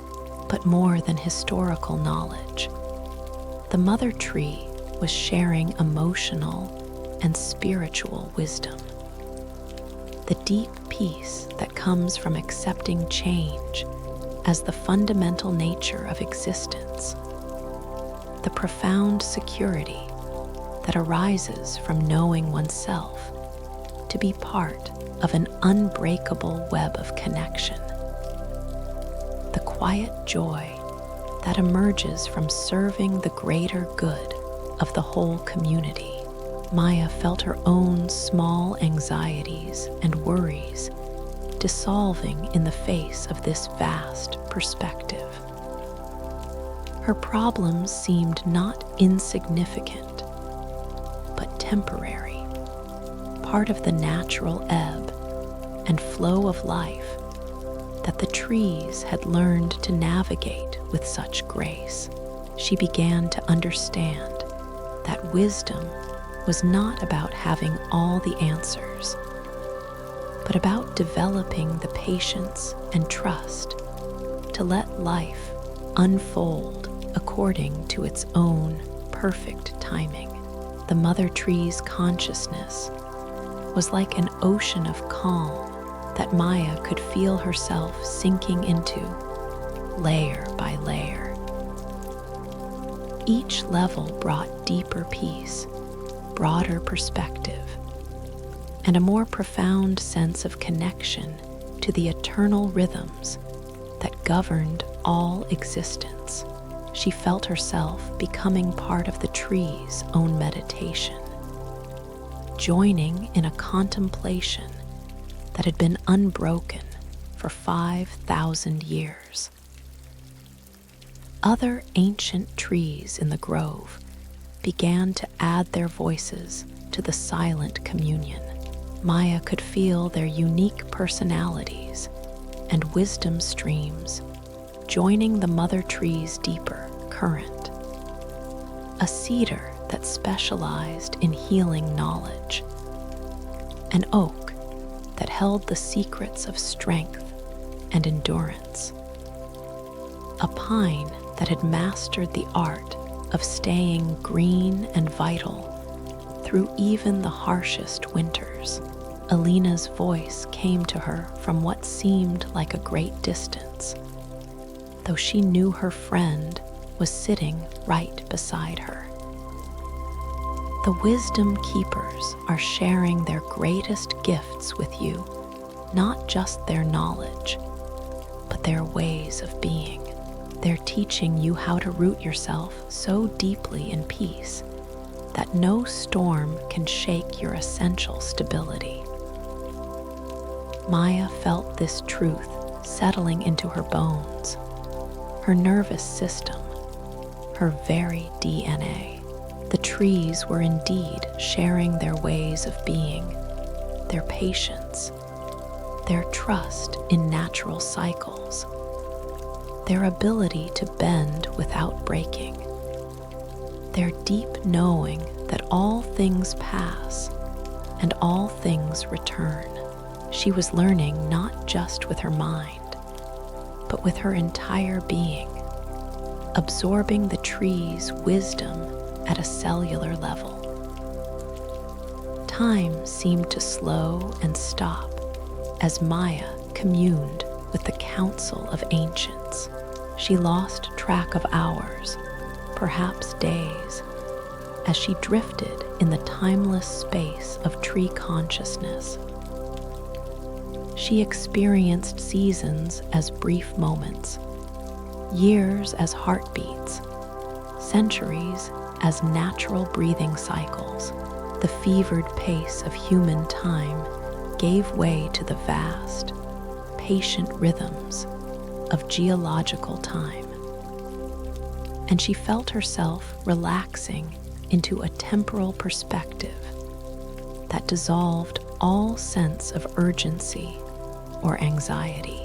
The ancient trees showed her how they had learned to find nourishment in the darkest times, how they had discovered beauty in scarcity, how they had transformed every challenge into an opportunity for deeper growth. They shared their understanding that change was not something to be feared or resisted, but the very mechanism through which life renewed and reinvented itself. As the afternoon light began to slant through the ancient canopy, Maya felt the communion beginning to shift and change. The trees were not withdrawing their wisdom, but rather helping her integrate what she had received, showing her how to carry their gifts with her when she eventually returned to the human world. She began to feel roots extending from her own body into the earth, connecting her to the vast underground network that linked all the trees in an eternal web of mutual support. She felt her own consciousness expanding to include not just her individual awareness, but the collective wisdom of the entire forest. She was no longer Maya, the anxious city dweller, but Maya, the tree sister, Maya, the wisdom keeper, Maya, who belonged to the ancient community of peace. The mother tree's presence wrapped around her like the most loving embrace imaginable. And Maya felt herself being blessed with gifts that went beyond anything she could have imagined when she first entered the forest. She had been given the patience of the cedars, the strength of the oaks, the flexibility of the willows, the endurance of the pines. She carried within her now the peace of 5,000 years of unbroken meditation. Alina touched her shoulder gently, and Maya opened eyes that felt ancient and new at the same time. The world looked different now, not changed, but seen with the deep vision of the trees, where every detail revealed its connection to the greater whole, where every moment was recognized as part of an eternal dance of becoming. "You have been initiated," Alina said softly, her eyes shining with joy and recognition. "You carry the wisdom of the ancients now. You have learned what it means to be truly rooted, truly connected, truly at peace." Maya nodded, feeling the truth of Alina's words resonating in every cell of her body. She had come to the forest seeking rest and had found transformation. She had come alone and discovered herself to be part of an infinite community. She had come anxious and restless and was now deeply, permanently at peace. The mother tree pulsed with gentle bioluminescence, as if offering a final blessing, and Maya knew that this was not an ending, but a beginning. She had learned the deepest secrets of the forest, and now it was time to carry those gifts out into the world, to become a bridge between the wisdom of the trees and the needs of humanity. As they prepared to leave the Council of Ancients, Maya felt no sadness, for she knew now that she would never truly leave this place. She carried it within her, the underground networks, the color-changing trees, the healing pools, the generous spirits, the breathing rhythms, the ancient wisdom. She had become part of the forest's own extension into the human world, a keeper and sharer of the peace that had been growing here for millennia. Epilogue: The Return. 6 months had passed since Maya's journey into the Elderwood Forest, and she found herself standing once again at the edge of the city where her transformation had begun. But everything was different now, though the external world remained largely unchanged. The skyscrapers still reached toward the gray sky. The traffic still hummed its endless song.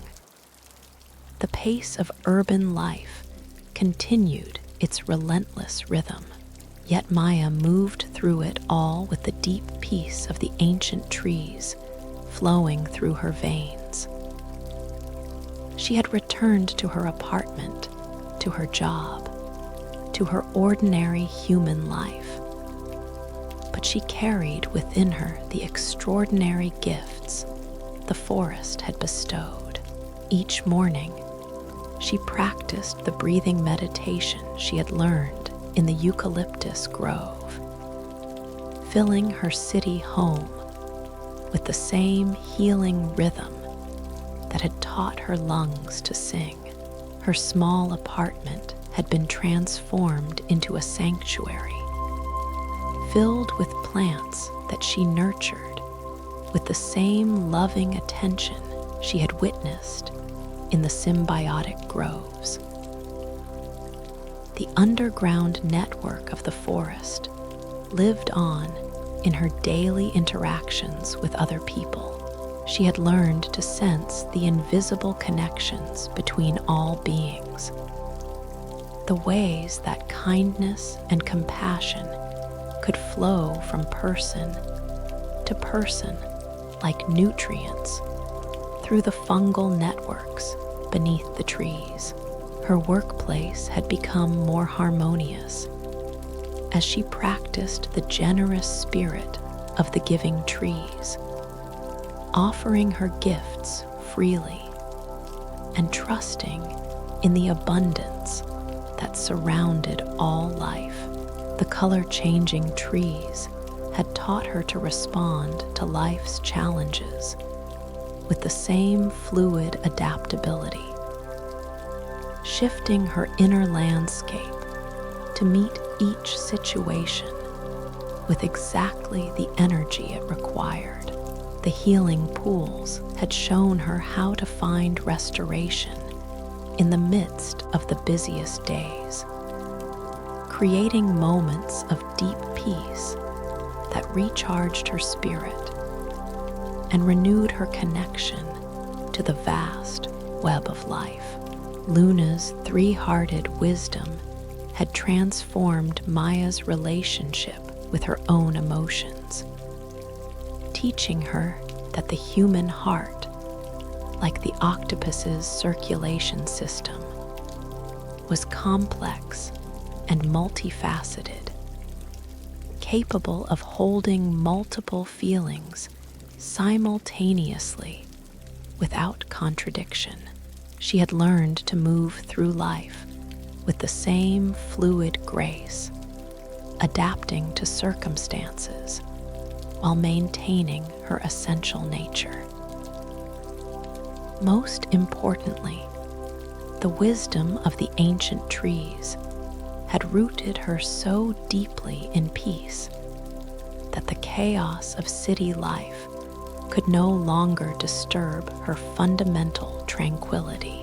She had discovered that true sanctuary was not a place, but a state of being, not something she visited, but something she carried within her like the eternal meditation of the mother tree. On this particular evening, as autumn painted the city in the same colors she had first witnessed in the forest, Maya found herself drawn to a small park at the edge of the urban sprawl. It was nothing like the elderwood, just a few tired trees struggling to survive in the polluted air. A patch of grass worn thin by countless footsteps. A single bench that had seen better days. But as Maya settled onto the bench and closed her eyes, she felt the familiar presence of the forest awakening within her.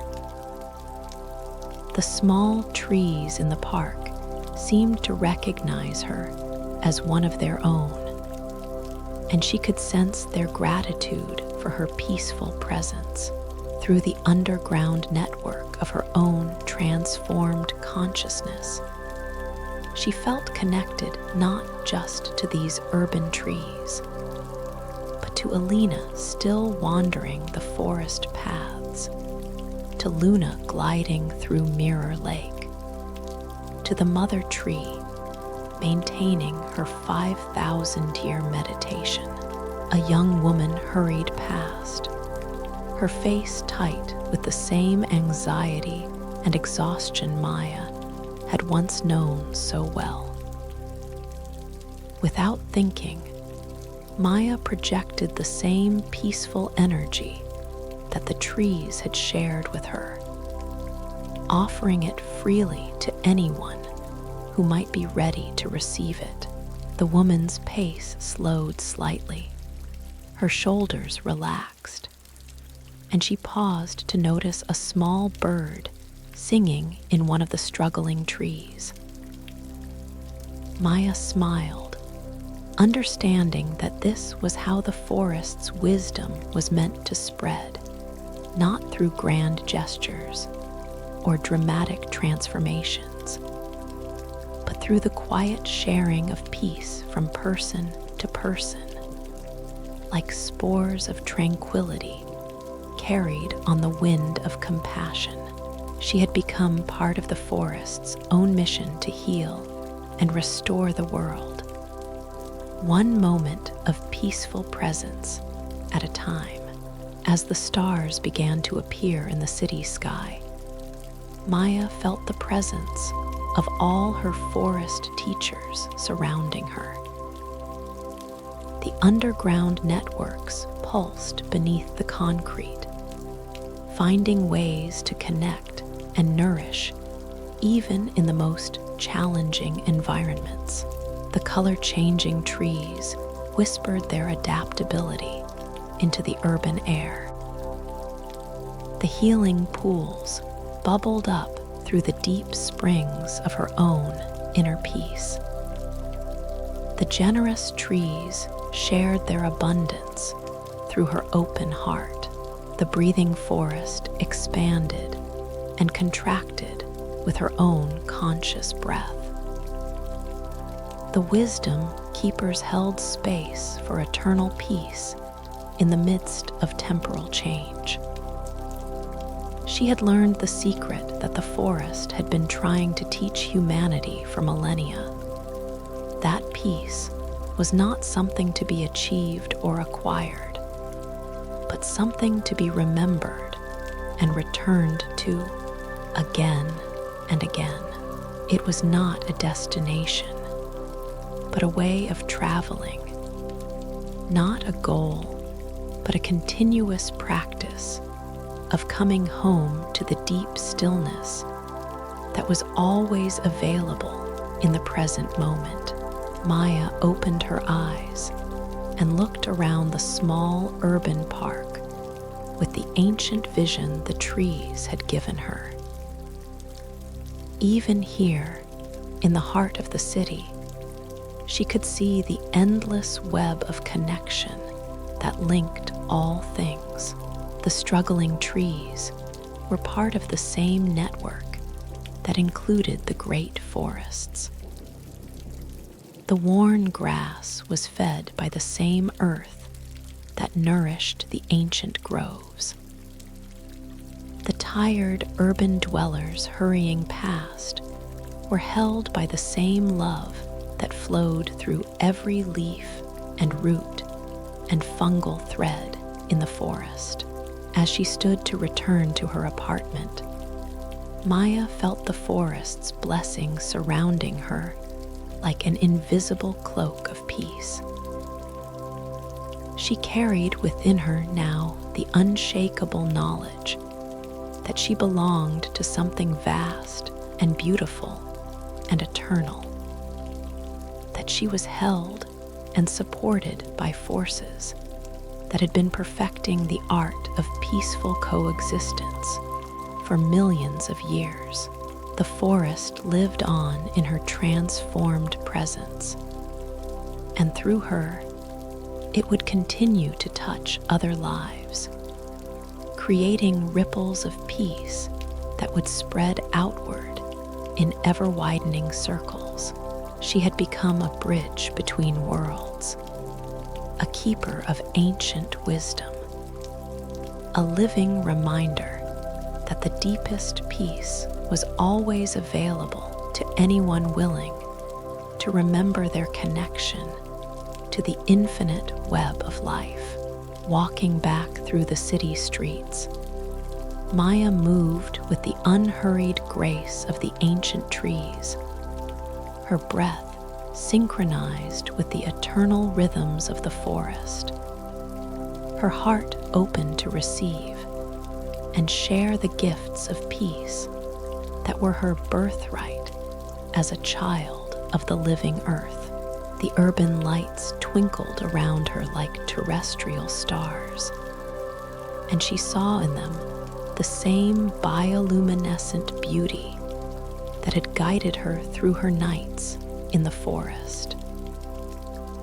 She was home now, not because she had arrived somewhere, but because she had learned to carry home within her wherever she went. The forest's greatest gift was not the peace it had shown her, but the understanding that this peace had always been her true nature, waiting patiently to be remembered and reclaimed. In her dreams that night, Maya danced again with the trees, breathed with the forest, floated in the healing pools, and rested in the embrace of the mother tree. But now she knew that these were not just dreams. They were the deeper reality that underlay all experience, the eternal sanctuary of peace that was always available to anyone who knew how to listen for the whispered wisdom of the natural world.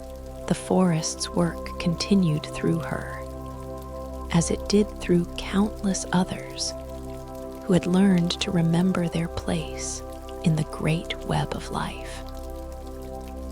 And in that remembering, the world itself was slowly healed, one peaceful breath at a time, one moment of connection at a time, one act of generous love at a time.